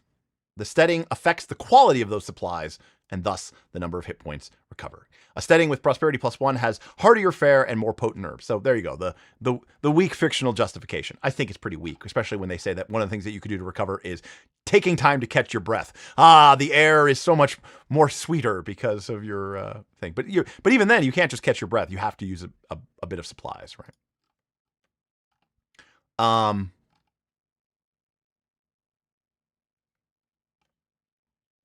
Look at this. I love this author so much. Once a character regains hit points via the recover move, they can't do it again, right? Blah, blah, blah. That kind of hit point cost recovers after loss. And no, a PC can't just nick their arm for 1 hit point of damage in order to recover again. It doesn't work like that. Now, to be clear, it actually does work like that. But I mean, this is technically a side tangent, and it's definitely something that is against the spirit of the rules. But the letter of the rules would technically allow it. But this is the sort of mindset shift and mindset difference. But, you know, you could clearly point to this here. But it's technically not a part of the rule. I'm just saying it's technically not a part of the rule. So anyways,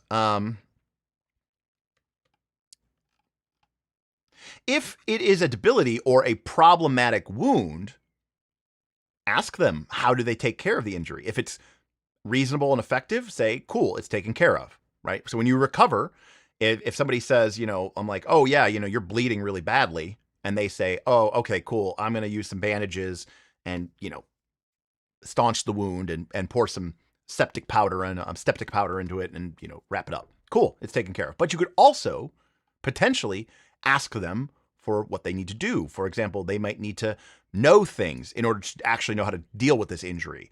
They may need to defy danger, the danger of the pain, the danger of the condition getting worse. They might have to expend supplies. They may have to find something first. They may have to make camp. Tell them the requirements and ask, right? This is basic procedural conversation. But if you as a GM feel like this requires more work, then simply, and needs to be justified in the fiction, then tell them what that is.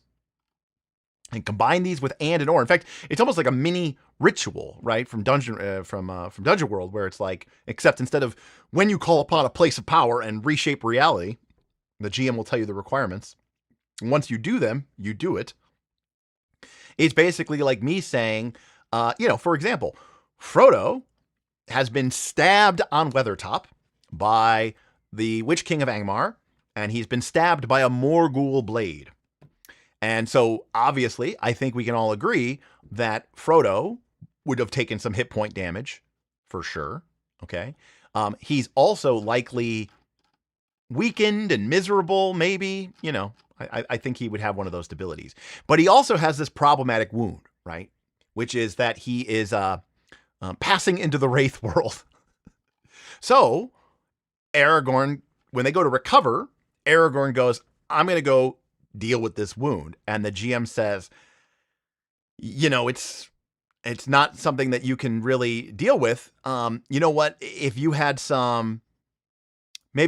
a bit of Etheless, King's Foil, then you could maybe, you know, stave it off for just a little while. And then he goes, I don't have any King's Foil. And he turns to Sam and he says, do you know Etheless? Etheless, yes, King's Foil. It's a weed. Go find me some, right? And now Sam has to go run off and see if he can find some Etheless. So that was the GM telling the requirements and asking and passing on from that. Maybe Aragorn had to know things first, or maybe they, you know, maybe they just already knew that, right? And even as a GM, you might say, okay, it's temporarily dealt with, but he needs more than this. He needs elvish medicine, right? To properly avoid this. And again, as always, lengthy pages of examples.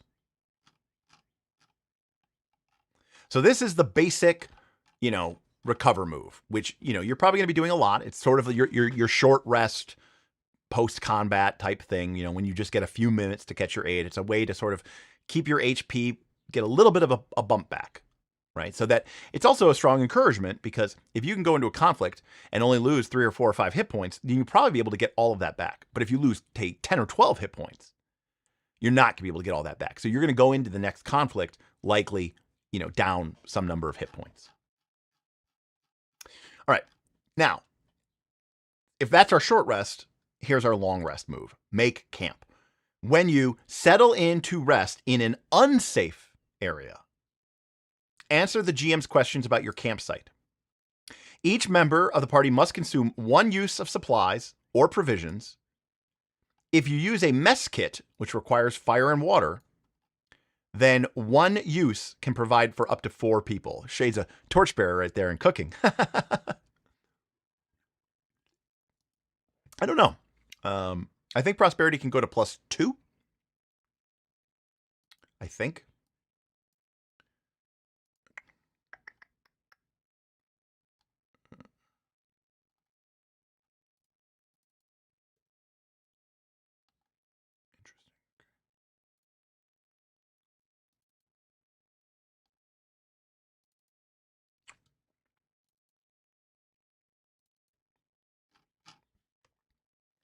Prosperity can go up to +3. So that is maximum prosperity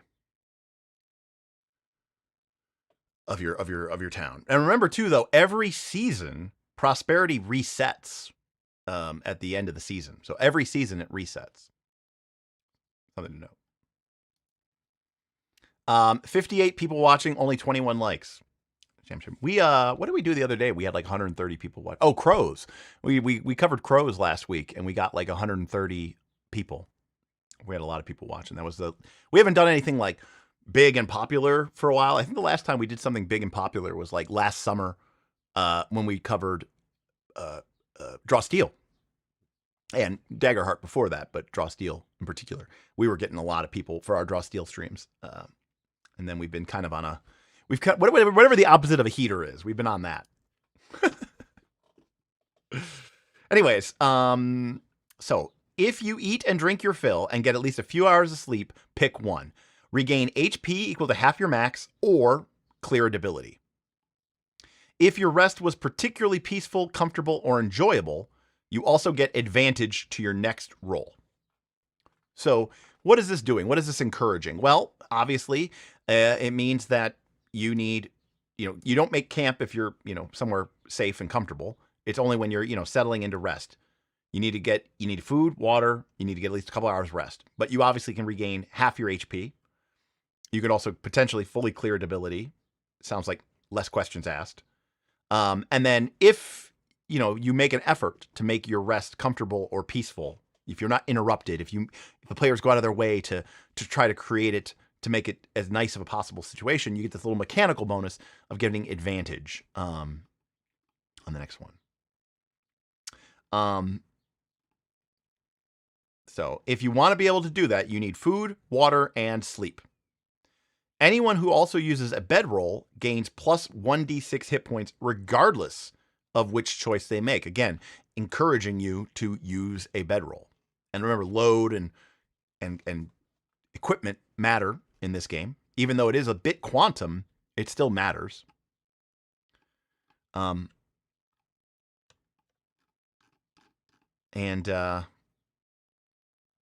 So here we go here. The party is en route to Marsh Edge and had an almost disastrous encounter with the Nosglow as they camped near Titanbone, sorry. Hey, thank you, Edward. It's our appreciate Edward you. First tip of the night. Here's some money, #Stone Month. #Stone Year. Last month was Stone Month. Now we're into month 2. So, and we're probably not going to finish this month either. I've got NightCon. I've got Origins. I've got games kicking off. I've got other first looks to do. Now people are like, let's do something other than first looks, which I'm not against. I'm loving playing Final Fantasy again on my game night. So, yeah. Oh well, that's all right. Well, I mean, if you want to show some support for the Tor actual play, I mean, I wouldn't be against that. Stone Quarter, that's fair too. They got Vahid back barely, but he's dazed and weakened. He also took a lot of damage. He's down to 6 of his 16 hit points.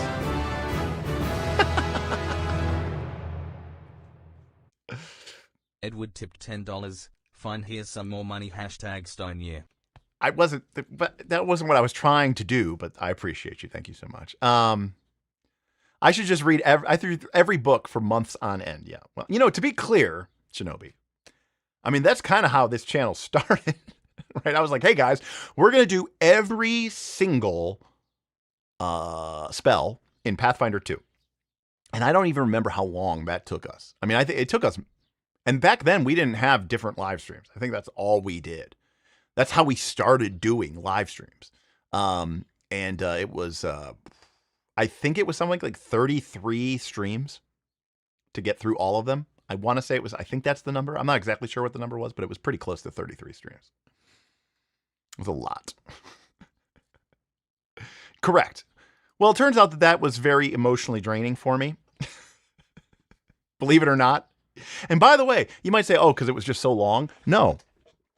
Because so many of those spells were terrible. I still stand by that, by the way. Thank you, Edward. Appreciate you. 20 looks nice. Appreciate it. So here we see that Vahid is down to 6 of his 16 hit points. Karadak and Rihanna are also damaged. So once they get back to camp, they all get a few hours of sleep. They eat and drink before the attack, so they get to make a choice. And, Bloodwind's at max HP and has no debilities. And then he says, do I get advantage then? And GM says, nope. You might be beaten up, but you're still sleeping on hard pay stones, and you're huddled up in a cloak. That is not comfortable. That is not resting. And so all the other PCs can either regain hit points or they could clear up one of their debilities.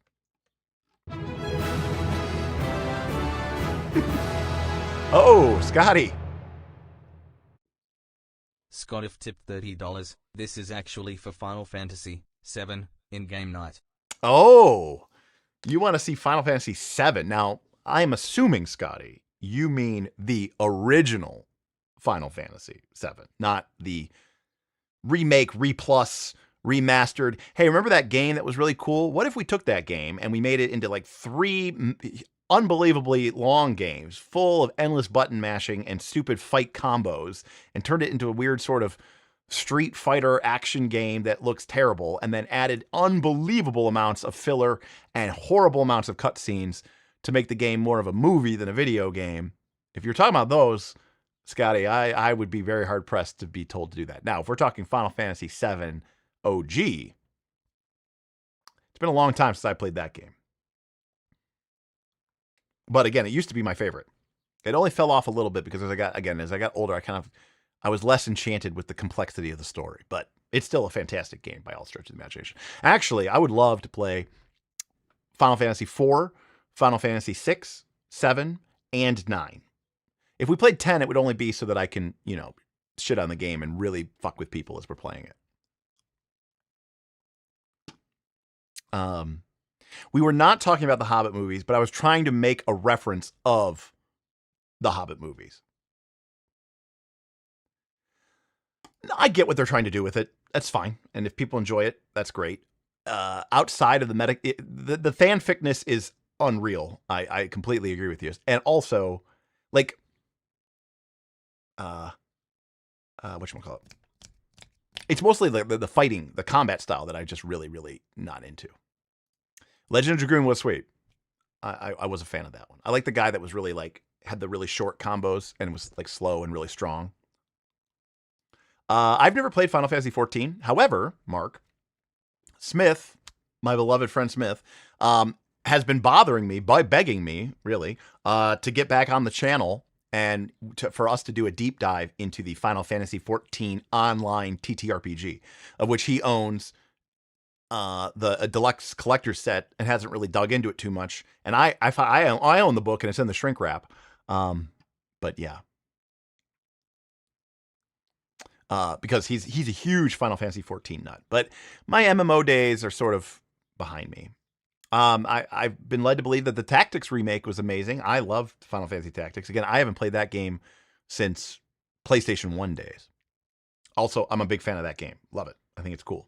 I love the job system in that game. Like, obviously, 5 had a pretty cool job system, Final Fantasy 5, but Final Fantasy Tactics has a great job system. Yes. That almost will never happen, almost assuredly. You are way more likely to see me play BG1 or BG2, or more specifically, probably even more, Icewind Dale 1 and Icewind Dale 2, which I love those games a lot. Or Temple of Elemental Evil, which I owned it when I was, 18, 19, but it was so buggy, I never finished it. And now they've created a community patched version of it, which is incredible.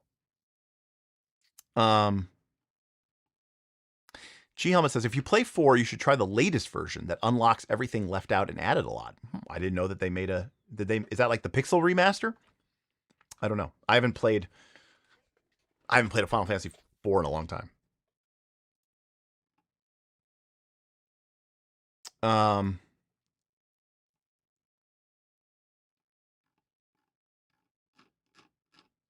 right. So we've got short rest, we've got make a camp, long rest, and then we have convalesce, which is sort of like downtime healing. If you're in few days in safety and comfort, set your HP back to max, clear all your debilities. And if you're in resting for a few weeks under the care of a healer, you heal any problematic wounds that can heal. If you've suffered a permanent injury, either retire or make a plan if you wish to adapt to it. So basically, this is a full reset with the added caveat that if you have any nasty problematic wounds, you need to at least spend more than a few days. You need to spend a few weeks, ideally under the care of a healer. But if you do have something truly permanent, you lost an eye, you lost a hand, you either retire your character or you have to make a plan so that you can adapt to it. This is the move that lets your PCs basically full reset between expedition. It's the opportunity to let time pass and let the seasons change. The One Ring also does this really well with its fellowship phase, and in particular, its Yule fellowship phase. It's also a great time to ask questions and use your home front moves. Convalescing will heal most wounds, but it cannot regrow lost limbs or repair a shattered knee. If the character retires, the player stops actively playing them. The character has lost that edge, that nerve, that chutzpah that made them a PC. They should make a new character, and that retired character becomes an NPC. I love this. And again, it's because I don't view role-playing games as being about me being this player character. I view that player character as being a part of a story. And if that character's story is told, then I think it's cool that you retire them. Like, I'm one of the few people who I know of who really liked in Gloomhaven that you'd be playing your character, and your character's goal was to get revenge on the verminlings that destroyed your village. And after you killed 30 verminlings in the campaign, your character retires at the end of that mission. And people are like, "No, my character's so cool. Why would they retire?" I like that the game is telling you why you retire. So, anyways, I like that situation. Make a plan. Remember, sort of the generic tactics, or not tactics, the generic clock move to sort of make a plan and work on it. Don't make the requirements hard. Your job is to be a fan of the player characters and punctuate their lives with adventure. It is not to penalize them for being hurt. But we do want to see these characters, adapt to their setbacks. And if you make it too easy, right, you lose some of that punch. You lose some of that situation. So, for example, if Rihanna lost her right arm at 3 Coven Lake, some quick thinking saved her life, but she's unsure that she'll be an effective warrior. But she's not about to retire. So make a plan. What do you hope to accomplish? Are you going to replace or regrow your arm through magic? Are you going to learn to shoot one-handed? So, they write down, you must design and make some sort of prosthetic device for drawing and releasing a bow one-handed. This is very Iron Age. You must learn to use the device, and it'll take months of practice. But anyways, that's the requirement. And by the way, not without its price. Your bow will have the reload tag, and when you let fly, until you have those months of practice, Your bow's going to have the reload tag, and you have to let fly to shoot your bow with disadvantage. But once you get another month of practice, we'll let you let fly without penalty, but it will still have the reload tag. So, this is a side tangent that is very controversial. So I'm going to say it with a caveat of, it's coming from a place of respect, which is, so my dear friend, my roommate, is suffers from a disability, and one of the things that she taught me through our relationship together is how oftentimes representation can unfortunately whitewash the effect of disabilities, and it can actually do more harm than good, because it gives the sensation or this idea that handicapped people are handicapable and they can do everything that you can do. And the truth of the matter is they can't. And things are hard for them, and they do need help. And oftentimes that means not doing things the way that they used to do them. And this particularly came to a conversation that I was having, this was years ago. And at that time, there was this really big push for the so-called combat wheelchair in D&D games, which, for representation purposes. But the problem, as I saw it, through her lens, was that the wheelchair basically, it could go upstairs, and it could, shoot out mechanical arms and climb a rock face. It basically made it so that you could have a quadriplegic or paraplegic, and they could play with everybody else. Now, is that good for representation? Yes. But what it does is it does a disservice to the fact that real wheelchairs can't just go upstairs. They need ramps. We need the ADA. And if you kind of wash over the handicap, and instead make it this like positive, uplifting thing, it can lead to a situation where it can actually make people not have a proper respect for how difficult and how challenging it is for people with these handicaps. And it can give you this false impression that like, oh, they're just not working hard enough. If you just put your mind to it, you can overcome everything. And so, I understand that it is a fraught area, but I'm always a little bit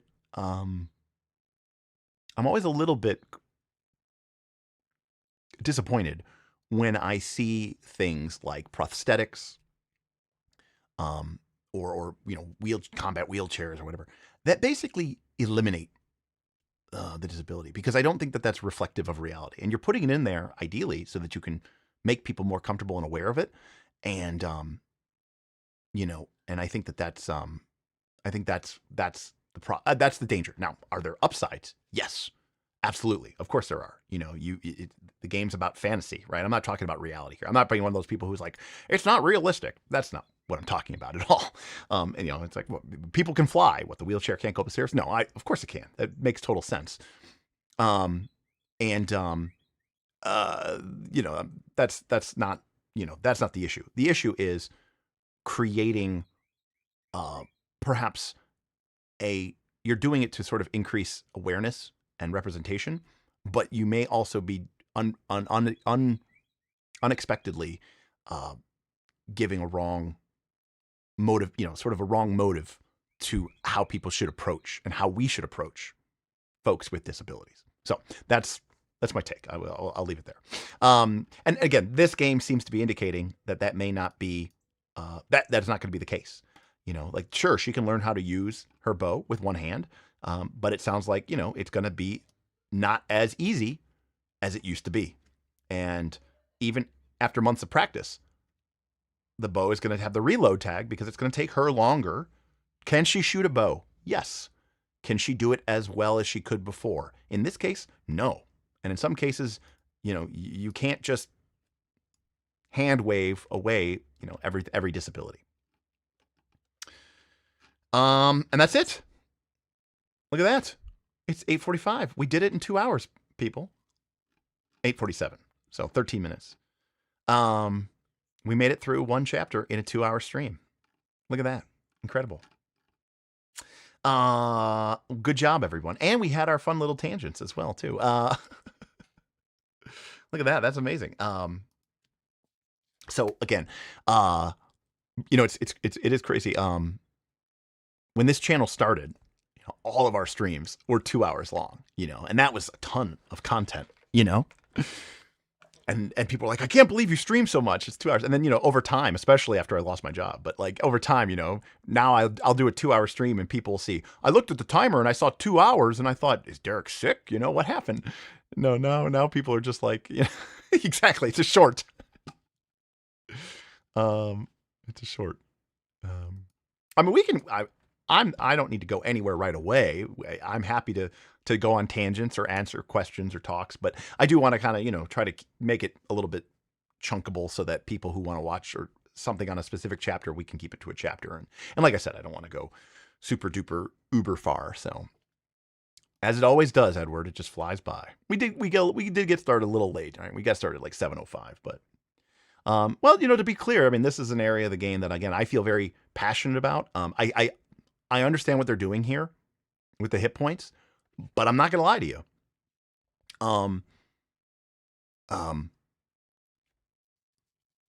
I don't really understand, you know, why, what role hit points are doing. And the only thing I can think of is that hit points represent a way for you to increase the tension without digging into the fiction too much.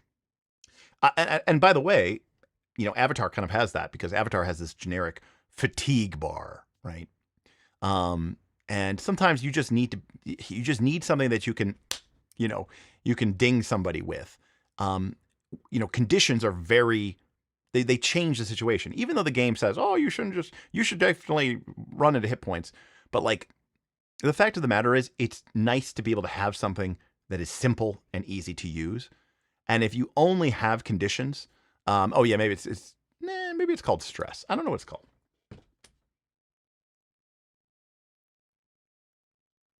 Actually, don't know where my Avatar book is. Oh, it's in my car. Yeah, maybe it's called stress. But like, it's nice to have that sort of catch-all, you know, bucket that you can just give to people. Oh, sorry, you're referencing Blades. Yeah. So you know, well, to be fair, in Blades, I mean, I guess the GM can inflict stress. No, maybe the GM can't inflict stress.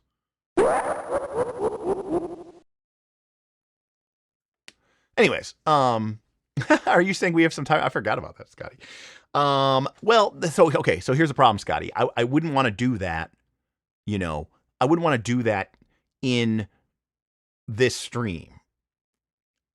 You know, but that being said, I did forget about Lord of the Bling. I do want to get back and see that we have so much to talk about. That's the problem. You know, we have so much to talk about. And you know, some of it is valuable and useful, and some of it is just nerdy shit that I love. Right, exactly. Boothby. Don't cross the streams, right? Why? Total protonic reversal. Imagine every molecule or every particle in the universe simultaneously exploding at the speed of light. Got it. Okay, bad. Thanks for the safety tip. Okay, that would just be even more annoying, would be to end this and start a new stream. And besides, look at, you know, KC says, was doing bedtime for half and managed to get caught up to double X right at the end. So,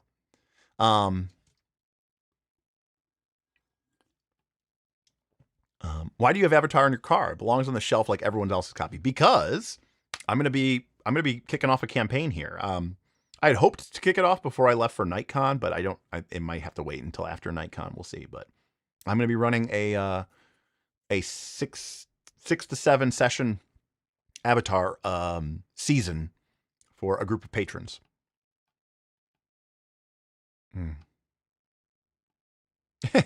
Yeah, just bust out a quick Avatar sesh.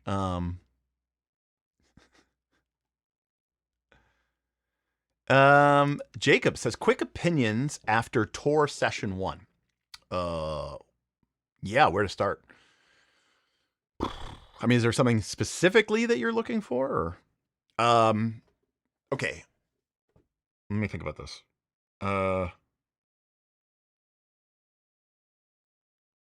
I mean, I love it. I mean, I love the I love the I love the dice pool mechanic. I love the Tengwar runes. I love the hope system.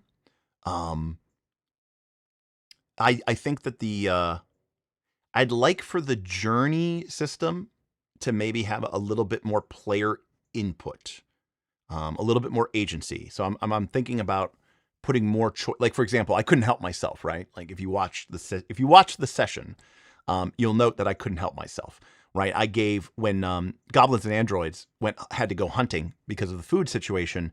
I created this situation where he had to make a choice, right, between gaining shadow because he's killing, a spring, a spring deer mother with fawns, or going hungry, and he chose a kind of an in between choice, which was cool. We gave him a penalty for that. But I like when players have to make decisions, and I thought that was cool for me, and I just naturally did that because that's how I operate, which is to give people choices. And I would like to see the journeys mechanics maybe have a little bit more choices. I like the council rules. I thought those worked really well. It's always journey. I mean, but that's true for combat too, right? Anything can just become an exercise in dice rolling if you let it. So you for me, it's really important to make sure that you're constantly tying the fiction back into what the players do. And so for me in the One Ring, the way that the council works is, depending on what you say or how you say it, could affect whether you get, bonus dice or if you get penalty dice. If you use a different type of skill, like basically what it comes down to is I want to give a reason that a character might have 3 dice in awe, but they instead choose to use in hearten, which they only have 1 dice in. But they do it because they're sort of picking up the sort of fictional, the sort of fictional tactics or the sort of nature of the conversation. And they realize that approach is going to be better, okay, than one that might just, come from spamming awe, right? Again, as written, rules as written. Not saying that this is a problem because the game does have a GM for a reason. But the rules as written might say, okay, we have 1 character in our party. They have 4 ranks in awe, so they roll 4 dice. And we have 4 checks to get 6 successes. Okay, they're just going to make 4 checks. They're going to make 4 awe checks in a row. Now, as written, strictly reading the rules, there's nothing that prevents you from doing that, and there's nothing that penalizes you from doing that. My thought process here is, how do I kind of Legend of the 5 Ringsify this a little bit more and do it through the interaction between the characters in the council scene to sort of set up a situation where maybe certain skills are better or worse, maybe using a certain skill has more of a cost than other skills. So I could see myself tweaking the council rules and the journey rules slightly. I think they're fine. I think they're absolutely fine. And again, as a GM, I feel more than well equipped to sort of tweak them to make them a little bit more engaging. I think my players did a wonderful job as well, sharing the spotlight, passing things around. And again, also too, I mean, let's call it is. Journeying is important. And again, we talked about before we did a whole stream about travel, journey, and exploration. And, a travel is where you're just trying to get there. When I'm going on vacation to Florida, I'm traveling. I don't want it, it's not about a road trip and bonding with my bros. No, I just want to get there. I'm going to pass out on the plane. Ideally, there will be no events whatsoever. I can just get there because I want the actual fun to start. And there's nothing wrong with that. But even when you have a journey event, let's call it what it is. I can do a good job or bad job. I can do an okay job at making a journey seem, lived in. But at the end of the day, it's hard to beat, sweeping montage of a helicopter shot or a drone shot of the Fellowship crossing a mountain ridge in beautiful New Zealand. it is hard to sort of make those things, come to life. So I think it's important that a journey conflict doesn't take that long. This is all what I'm trying to get to. I think it's important that you don't turn it into this extremely lengthy process. I do think there should be a little bit more, interaction with it. Maybe a little bit more choices. Maybe, choose A, choose B. Take this road, take this road. Otherwise, it could feel like you're just kind of rolling dice. Now, granted, you should be adding story elements to it and potentially awarding dice or penalizing dice depending on what the players do and how they do it. But I think I could make it a little bit more mechanically interesting. We'll say that way. Same thing with the council. So sorry, that was the two things that kind of came up to me while we were playing. Is the length of Stonetop worth the output in general? Yeah, I mean it's basically a very, very, very, very cleaned up, modern approach to Dungeon World 2 that is still very clearly the spiritual successor of Dungeon World 1. It is it's 3.5 as opposed to 3.0, whereas Dungeon World 2 is more like the 4th edition to D&D 3rd edition, right? Like Dungeon World 2 is a substantially different game. It's called Dungeon World 2, but it is not, it is Dungeon World the next. It's not, it is a very completely different game. So in some cases, it's almost like this is more like Dungeon World 2 than Dungeon World 2 is. And it also has obviously a very specific theme and tone connection to the village. But a lot of the length of this book is in advice and in, that kind of stuff. Who is my least favorite player? Well, obviously Sinric, because, their power went out and they disrupted the game. Just, obviously, of course. It's great. I love getting to play games, and I love getting to play games with people, which is amazing, which is exciting. Tristan, one step at a time. I got to get through book 1 first. We're coming up on the halfway point, so we're not quite there yet. The Foundry module is really cool. I will say, Marcus Aurelius, is actually very disappointing because Free League always does an incredible job with premium Foundry modules. Beautiful graphics, incredible integration, well supported, full rules support, beautiful everything, top to bottom. And they do this with all of their games. Aliens, Blade Runner, Forbidden Lands, Invincible, you name it. However, I'm guessing because of the murkiness of the Tolkien license and the Middle-earth Enterprises, this one is like the only Free League game that doesn't have a Free League specific. So while the people who created the module did a bang up job, I would easily, happily pay $50, $60, $70 for a just classic, awesome Free League, high quality module. But unfortunately, I'm guessing the license doesn't allow them to do that. Hey, what's up, Chris? Chris says, I DM'd Avatar Legends once. I froze up the moment I needed to make a hard move. It can be tough. Journey mechanics are always tough. They sure can be, Again, for me, I'm trying to do 3 things in the journey, okay? And if you watch, hopefully you saw that. One is I'm trying to test their characters a little bit, right? It's very tempting. It's very easy when you play these kind of games to put all of your points into axe and sword and, whatever.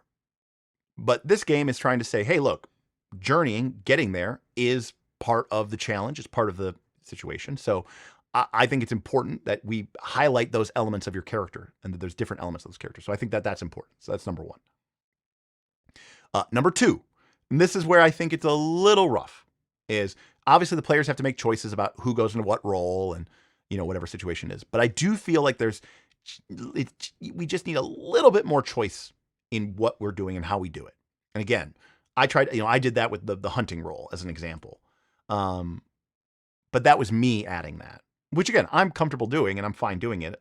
But I do feel like the game could use a little bit more of that. And then the third thing, which I think is a big deal, is using it as a brush for me to paint a montage or an image of Middle Earth and of Eriador, to give that impression of, traveling for almost 2 weeks, in an early spring, on the weather side of the hills, of seeing the ancient ruins of Amansul, on top of Weathertop through the gray clouds and the rolling mist of fog, to make your way on the outskirts of the Midgewater marshes, to sort of see the roads decay as you leave the environment of Breland, as you start heading east towards the Misty Mountains, the oppressive feel of loneliness and desolation as you leave the road and start heading north.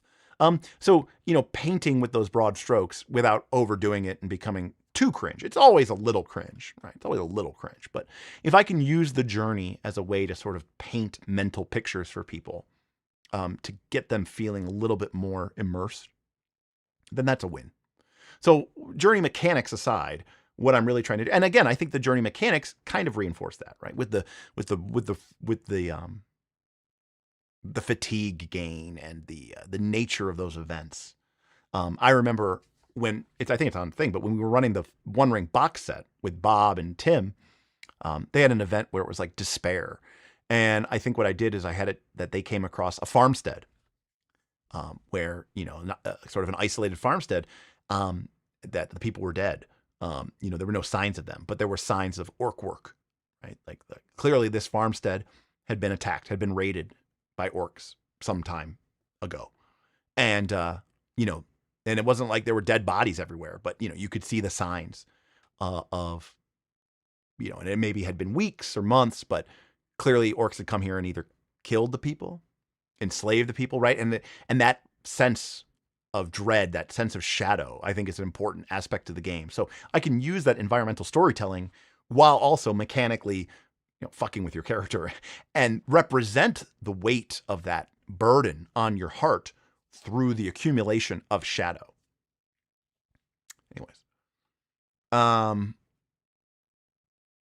Glass Cannon did a marathon streaming rally last week, and I barely saw them roll any dice. Lol. Yeah, that would not be me. I like dice. I like dice rolls. I like player choices. I like disclaiming decision making.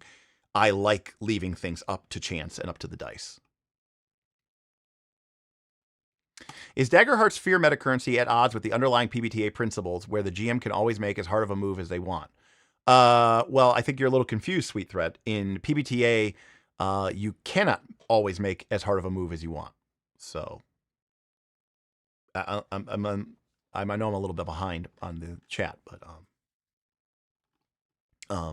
in PBTA, you cannot make as hard of a move as you want. So the fear metacurrency gives Daggerheart GMs more control than you would in a normal PBTA game, because you can cash in that fear metacurrency to make as hard of a move as you want, essentially whenever you want, which you ordinarily you cannot do in PBTA. So if anything, Daggerheart is actually empowering GMs even more than they would be in a normal PBTA game.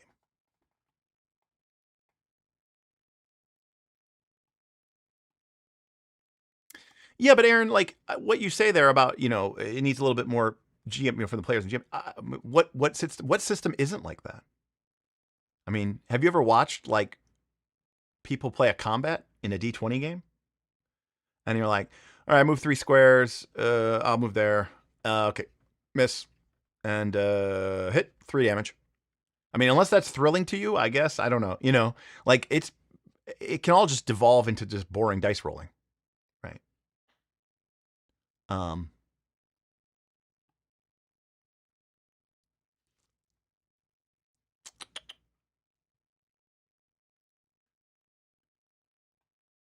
So the more I think about it, the more Defy Danger letting you use whatever stat you want makes sense. If your character is really strong and knows it, why wouldn't they try to outstrength every problem?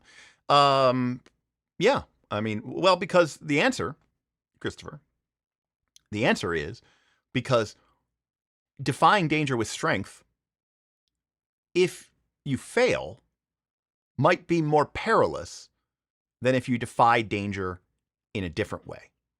Okay? So, like, let me see if I can describe this properly. Okay? And this is just me putting on my hat. There's a portcullis, and it's closing, right? And you need to get through it. And you're like, I'm going to try to race through it. And I go, okay, how are you defying danger? And someone says, I'm going to duck and roll. I'm going to dive underneath it. I go, okay, defy danger with dex. And someone else says, I'm going to run underneath it and grab it. Okay, and defy danger with strength. Both of those are totally acceptable. But, and again, it depends on your perception of the situation in the fiction. If someone's like deliberately putting themselves underneath the collapsing portcullis and they defy danger with strength, then if they get a 6-, or even a 7, 8, 9, I am more inclined to perhaps be a bit more harsh with the consequence than someone who's trying to, duck and roll and dive and slide underneath it. Now, if they roll a 6-, I could still make as hard of a move as I want. I could say, oh, you try to duck and slide underneath it, and it impales you and rips you to pieces. I guess you could do that. But I'm just saying that the way my brain works is like, what do I think would be more risky or more consequential, Now, alternatively, you might be really great at strength, and you still try to, do a forward roll underneath it or slide underneath it because you kind of want to fail, because if you get a 6-, you get XP. So if you always use your best stat and you pass all the time, you actually may end up leveling and becoming out-leveled by your other allies.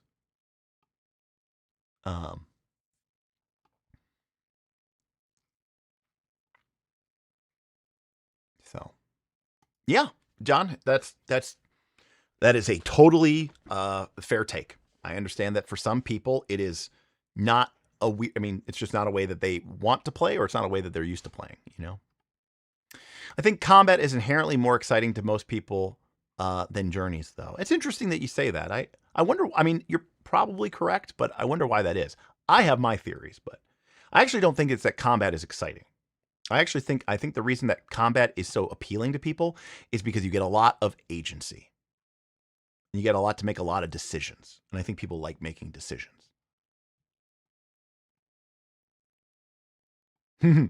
Fair enough, Aeropressor. Crows looks great too. So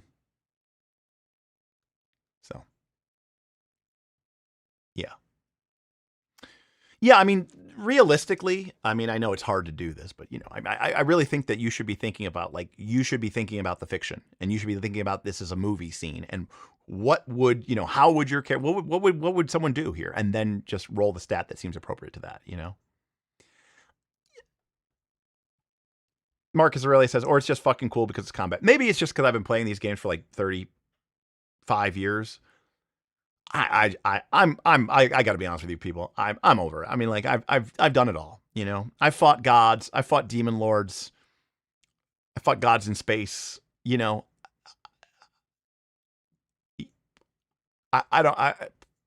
good.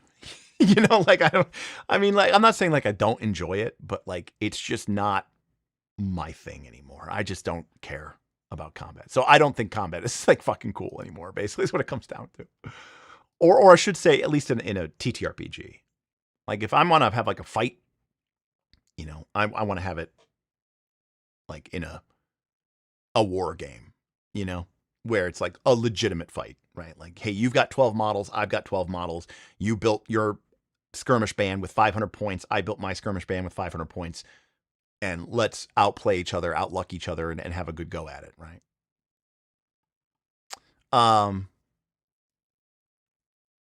Also, right, exactly, Dylan. That's a great, that comes back to what I was saying, right, Dylan, which is like that combat has more rule support, more levers, more engagement, right? You have more action, you have more agency, Yeah. But Jacob, you say that about, and I think Jackal has said I've run like 50 games or something of Draw Steel over the last year or so. And he's like, and I think we've had like, he might have said like they've had no negotiations, or they had one negotiation or something. Yeah. So Tristan, that sounds amazing. That sounds great. You know? In fact, Tristan, I would even go so far as to say that if your character is trying to, jam the gears of the mechanisms before they, go underneath it, if you get a 6 minus, or certainly if you get a 7, 8, or 9, I would say that that probably exposes your character to very little damage, right? Or none, because your character was approaching it from a very different perspective, right?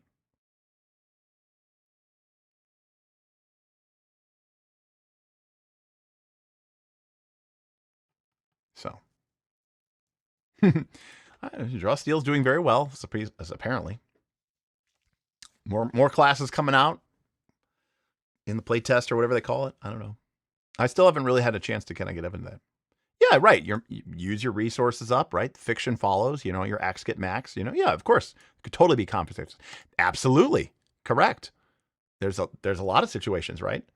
A 6 minus could be split the party. As hard of a move as I want. It doesn't make sense in the fiction that your character would take damage from the portcullis. You were standing next to it trying to keep it from collapsing. But it failed. You failed. Your axe shatters. The portcullis slams shut. Your party's on the other side. You're standing there, and the door to the other, the doorway to the other unexplored hallway is now, the bar across the door is the wooden beam is starting to splinter as the creatures that you were fleeing from are breaking through. What do you do, right? Yeah, I think that's generally speaking true, Marcus. Marcus says, so have you moved towards fiction first games because you've played so many hours of the other type? Yes, exactly, Marcus. The other reason, Marcus, is in full transparency, I've gotten a little over the challenge-based approach of most traditional games, given that the games aren't actually that challenging. Does that make sense? Like, it's very difficult for me, especially in the modern game mindset, where you have a game that is designed mechanically so that the players win, 98%, 99% of the time. And we treat it like it's a challenge, and the game is built like it's a challenge. And even players think it's a challenge, but I know it's not. And so it's very difficult for me to sort of, grapple with that,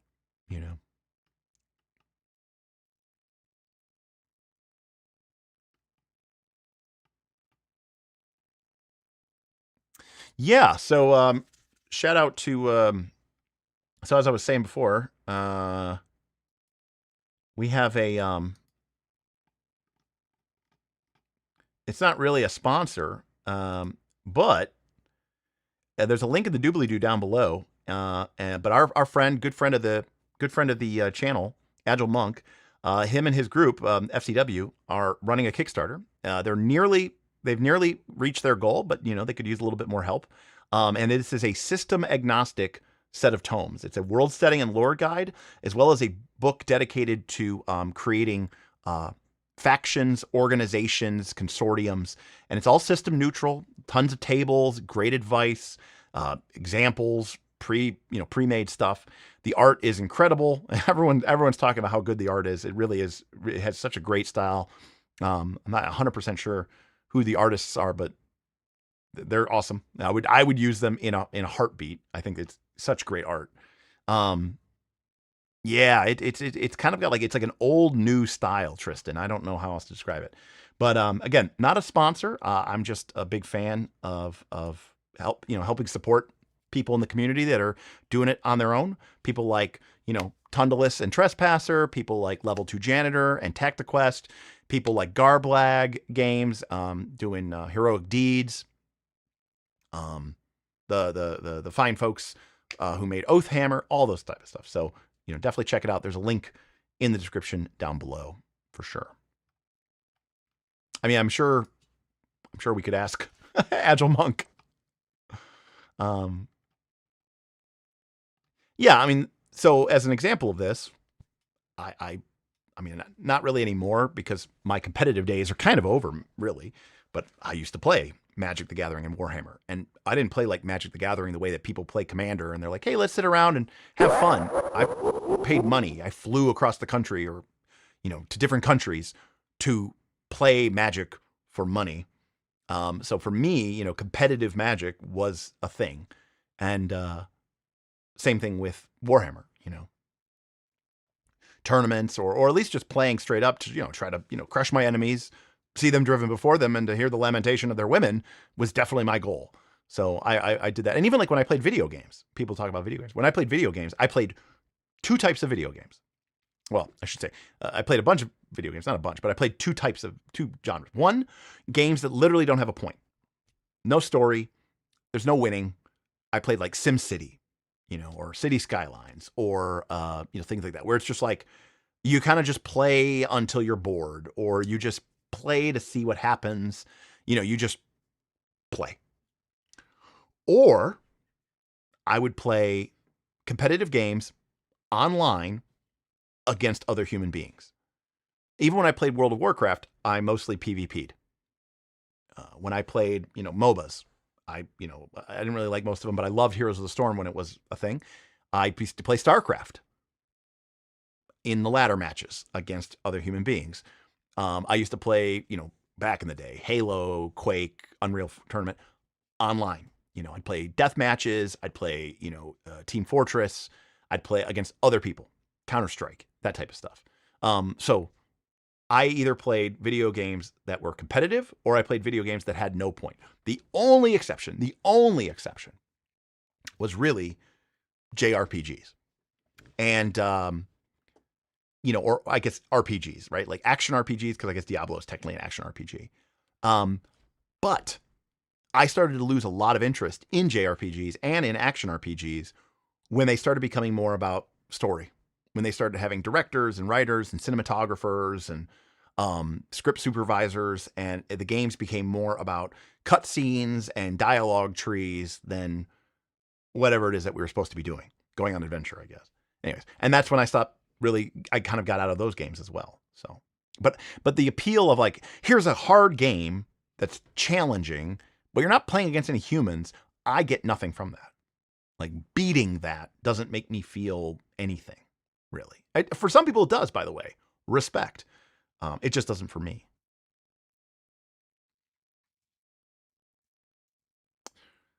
I mean, when Minecraft first came out, before it became the big thing that all the little kids were playing, when like whatever year that was, I was probably in my like early 30s, maybe. Does that sound right? Maybe early 30s or late 20s. We at my group of friends had a private Minecraft server. And we were like some of the first people to be playing Minecraft. I'm talking about early, like there's stuff like I played in Minecraft before a lot of the stuff that's in there now is even in there. And what did we do? We just explored and played, and we just did shit. 2010ish. And you know, we did it for a while, and then, you know, we got, you know, for me, I've told the story, but my cool automatic my automatic farming machine broke because of a creeper, and I never played again. But yeah, you know.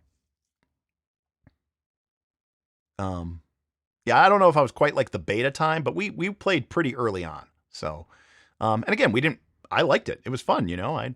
I'd log on, I'd go in, I'd mine a bunch of raw materials. I had a bunch of different mines set up across the thing. I'd farm a bunch. I'd fill the chests, the communal chests, with ore and food, and I'd let other players, my friends who logged on the server, you know, go into those chests, get food, make stuff out of the materials or whatever, get a bunch of diamond or whatever, you know. No, I've never played it. Not even quite sure what it is. That being said, the Middle Earth Enterprises was acquired by the Embracer Group, which is this, you know, heartless, soulless megacorp. And as a result, we are already starting to see the spam of Lord of the Rings games coming, which is both good and bad. But one of the things that I'm really excited about is, in theory, we are finally going to get a open world Lord of the Rings type, you know, kind of exploration type game. And that would be awesome. I would have fun with that if they did it well. If they did it well. So, yeah. Yeah, I have no interest in doing that, you know. Right. I mean, if I open up a game and I start playing it, and I'm not like moving my controller around and like pushing buttons and like, you know, doing stuff, fighting monsters or engaging within 2 minutes, 3 minutes, I'm out. I will literally close the game and not play it. Like, I mean, that's how, like Final Fantasy VII is a great example of that, right? The game starts, you know, dee doo doo, Eris, you know, doo doo doo, it zooms out, bum bum bum bum bum bum bum bum, and then it starts zooming in, dun dun dun dun dun, cut to the train, doo doo doo doo doo doo doo doo doo, dun dun, bum bum bum bum, Cloud jumps off, doo doo, and then you're in a fight. Like, I mean, it's like perfect. Like, there's no voice acting; it just goes straight into it. It's perfect. It's got cut scenes, but no voice acting. Final Fantasy VII is like the last great RPG. That's great. But if like a game starts and it's like watching a 15-20 minute movie, I'm out. I'm just so out. I won't even get to the game. I won't get to the game. I will turn it off. Sorry. So I'm not here to watch a movie. I'm not here to see your script or your dialogue. I'm here to play a game. And by the way, that's how I feel about RPG tabletop role-playing games, right? I'm not here to get your dialogue descriptions from the adventure that you bought. I'm here to play the game, you know? So, anyways. That is going to do it for me. I'm going to wrap things up. I may be on later tonight over on game night to maybe play some Final Fantasy. Speaking of games that don't have a lot of dialogue and certainly don't have any cutscenes.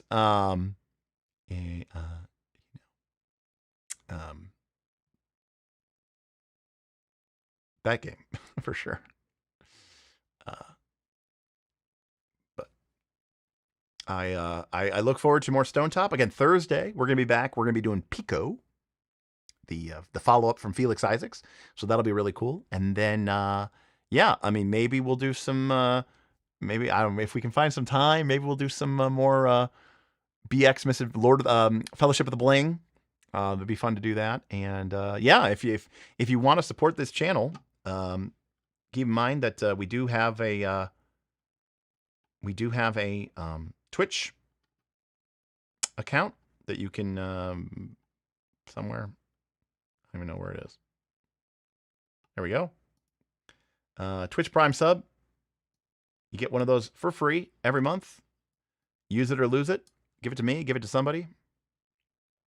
But if you give it to me, I'd appreciate it. That'd be cool. Thank you. Thank you to all the fine folks in chat who supported us today. Thank you to Dylan for supporting Tor. I almost missed you there, Dylan. I'm glad that you enjoyed it. I'm glad that you're supporting our channel. But also, Fellowship of the Bling. Definitely more of it. We're going to do all that too, Dylan. I'm dedicated to that just because I love it, and I haven't, you know, I want to read it, but I don't want to read it without you guys. So like I've been holding off just because I know some of the parts that are coming up and they're even better. Everything that we've read so far, nothing compared to what's coming. It's so good. So definitely going to do that. But thank you for the support for Tor. I really appreciate that, and I know my crew does as well. And again, Dylan, I'm not, you know, luckily for me, I'm doing that as a, you know, thank you to my patrons, particularly my patrons who run a lot of games or have a high tier ranking. I hesitate to call it pay to play, but you know, the fact of the matter is these people would be supporting my channel. Like that's the key differentiation for me, right? It's not like I fill up a bunch of slots and I say, oh, it's $100 to join it. These people have been supporting me in many cases for years, having gotten nothing. So really it's more of an opportunity for me to say thank you with them and for them to be gracious enough to say, yeah, let's put it out there for other people to benefit from and learn from, even if it is a little bit awkward and uncomfortable, especially for people who aren't used to being, you know, on the internet and all that other stuff. So it's really, really cool that, you know, we're doing that, but it's neat. And I'm glad that people do find it valuable because it's definitely not like what you see on other actual plays, right? You know, it's us, me teaching the rules. It's us farting around. It's us, you know, making jokes. It's people taking a break. It's people dropping out of Zoom calls because their PCs having issues. It's live stream tech support with the VTT because I don't know VTTs that well. You know, it's not a polished product, but it is what you might see if you were legitimately playing a game with me. So hopefully people appreciate that look behind the streams, even if it's not quite as polished as I would normally like it to be. So I appreciate Can I please stream later? We'll see. I mean, we'll see if I get bored or something like that. But there's always a lot of stuff to do. For example, am I ready for Origins? Actually, I have 2 weeks till Origins. Yeah. So not this following Tuesday, but in 2 Tuesdays, right? Yeah. So, and the answer is yes, no. I'm gonna order all the shirts today. We had to kind of hustle last minute because all the images I ordered sucked. Luckily, Jace, a member of our community from New Zealand, is also a graphic designer. And he was able to make something really cool for us. So we're going to get some shirts made. I'm going to get that ordered today. And then I have a couple other things I need to order, some more information feedback. Actually, let's see if she responded to me. I've been waiting to get emails from April Hill over at Gamma. Okay. About times and when we can set things up. But yeah, but generally speaking, I think we're mostly ready. The main thing that I need to do is figure out what games am I joining and what games am I going to try to play. Now, the key is, even though people like to give me crap about like, oh, Derek doesn't want to play in any games. No, that's not true. It's just that there's going to be 40 people there, and I don't want to like put a celebrity hat on. But like for a lot of people, a part of the reason that's fun to go is to meet the people that you interact with, and to meet the people who run the channel. And I think that that's totally reasonable. That I would love to be able to get to spend some one-on-one, or maybe as a small group, 3-on-1, 4-on-1, with everybody who attends, who wants to. Some people are like, whatever, Derek sucks. It's important to do that. And if I'm sitting there, if I sign up for a game from 8 to noon, and then from 1 to 5, and then from 6 to 10, and then I go to bed or whatever, like that limits my exposure to a wider group of people. So it's important for me that I do want to play games, and I do want to run games, and I do want to get people that opportunity, but I also want to be available so that, also, I mean, as soon as things started signing up, Bob signed up for every single, Bob was cutting people off. Patrons were like, oh, I'm really excited about that game. Bob's like, too late. I took the last spot.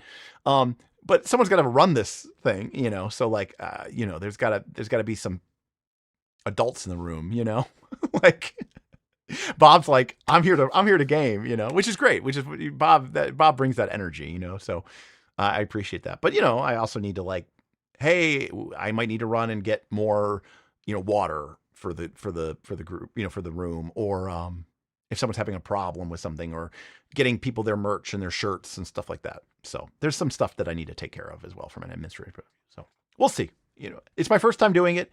That's why it's session 0. That's why it's NightCon 0, not NightCon 1. That's why we're running it at Origins. And that's not why we're not doing it on our own. It puts a lot of burden and pressure and responsibility. And of course, the community is amazing and is very self-motivating, which is really important. Well, I'm glad you enjoyed it, Marcus. We're glad to have you here. Right, you've got North Texas, so you're gonna have a busy time, and you're being a vendor. So being a vendor's real tough. You're there from 10 to 6. Plus, you get there beforehand. You're there from 10 to 6, and then ideally, right, you want to have fun. But I know I've worked a lot of cons the last 2 years. You're just like, oh, I just want to get some food and just crash. It's tough. So I would encourage, Aaron, I would encourage you and your wife to, at the very least, just come hang out in the lounge, even if you're not necessarily, quote unquote, signing up for a game. At least just be part of that atmosphere, sit, observe, have fun. I think that'll be a lot of fun for people. Wojo says, my unpolished session still was so much smoother than most of my Thursday night games. Wojo, I don't know if you're hyping up, my players for being, real professional and real slick, or if you're casting aspersions on your own crew. Yeah, it's so it's good. So I'm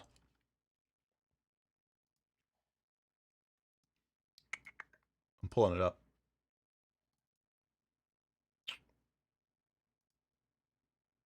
There we go.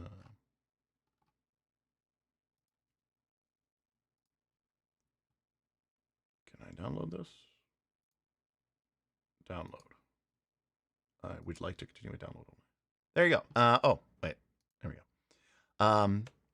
So the actual background, the shirt will be black, so it'll look. I don't know if I can change the background of this to black, but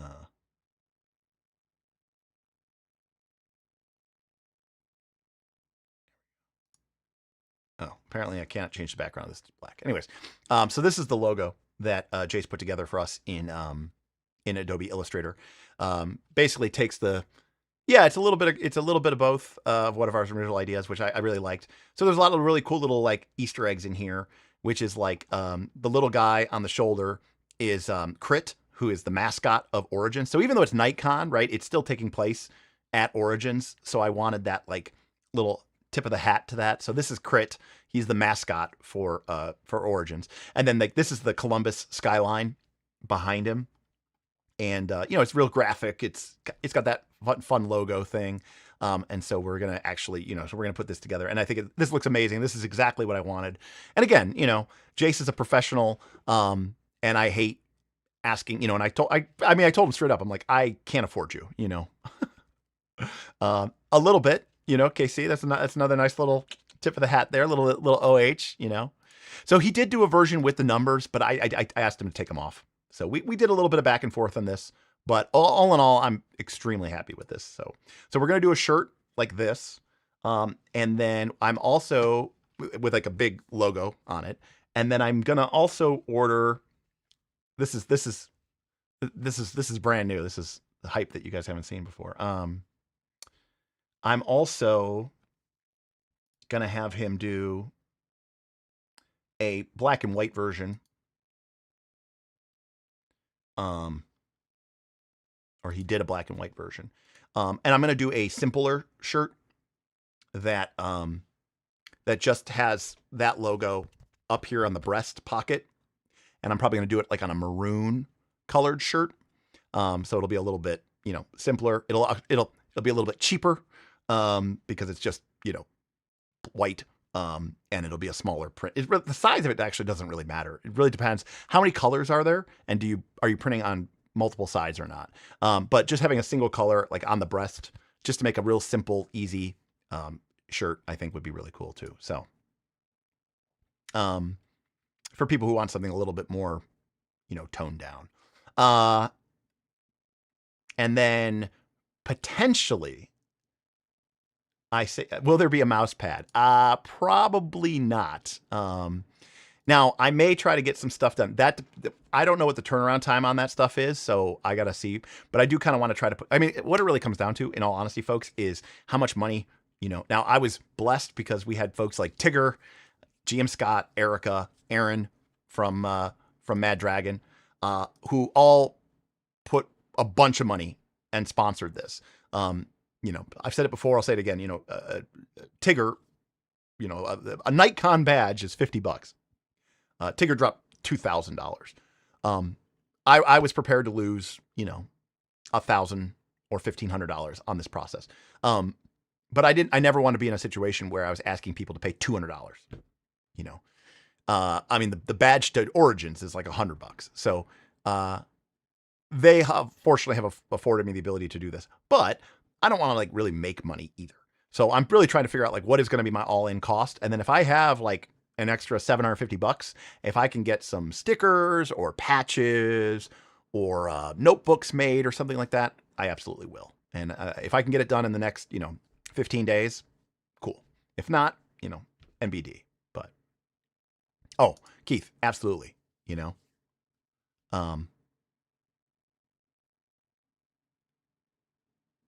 But yeah. So, hey, John, look, it's art. There's going to be different strokes for different folks. I don't think you're wrong about that. But the good news is that the printing on the t-shirt will likely not have this gradient because of the way that their printing process works. So it'll just get kind of gradiented. So it'll actually be more like the night in that respect. But again, some people want a more minimalist logo, and I think that's cool too. So I think that's really great. I also will say that we couldn't find the OOOOG. Oh, there's Twitch. There's the Twitch bots. We couldn't find the OOOOG of it, but Bob was able to find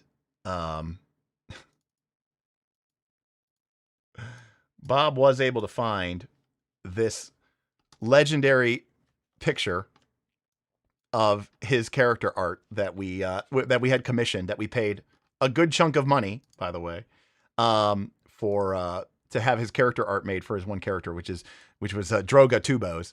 And of course, the joke is that originally he, I was like, well, how is he going to use that bow?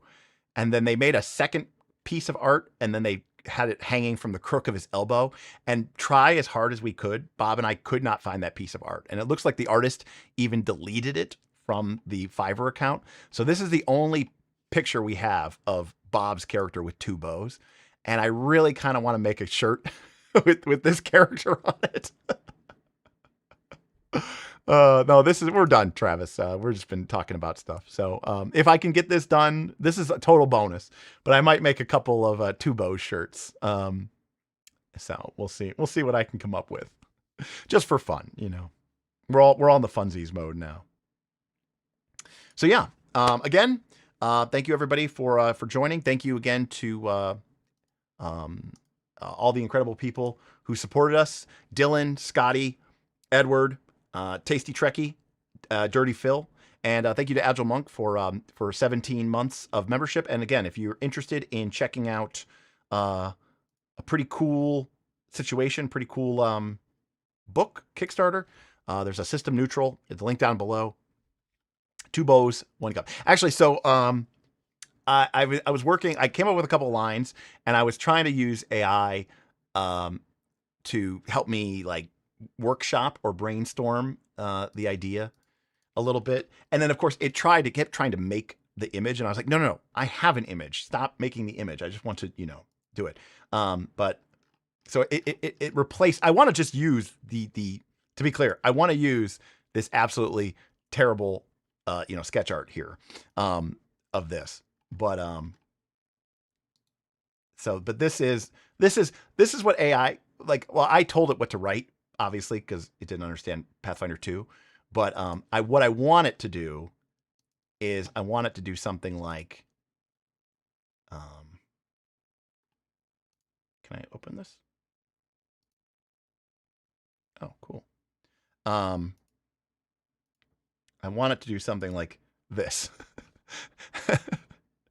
So it says 2 bow style, feat 1. I might change it. Prerequisites: Dex 18, Int 6 or lower, complete disregard for realism.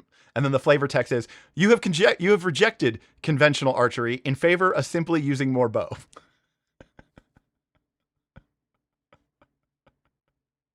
But again, it put, when I told it what the feat, what the feat prerequisites were, it generated its own image, and I said, no, don't do that. So I need to completely remake it and put in the actual art, the paid art that we actually put in, which was, this incredible, amazing piece of actual art. But yeah, so this is this is a shirt I want to make as well. We'll see. I mean, yeah. I mean, I paid like $100 for this, so I mean, I should at least get, or something like that. I don't remember what I paid for it. I might have paid $200 for this. I can't remember. But yeah. The bear that was drowning. all the great classics, All right, folks, that's going to do it for me. I may be on later for a little Final Fantasy. Otherwise, I'll see you Thursday for Pico. So we'll do a first look, but it'll be a different first look. And of course, if you want to be a part of this community, if you want to be part of all these fun inside jokes and be part of our fun little group, I just gave away $100 today to a GM from our Discord for running a bunch of Traveler. So we have prizes and giveaways for running games, and we try to encourage and reward that community participation as much as we can. So you can check us out, patreon.com/Knights of Last Call. Otherwise, I will see you next time on Knights of Last Call. Bye, everybody.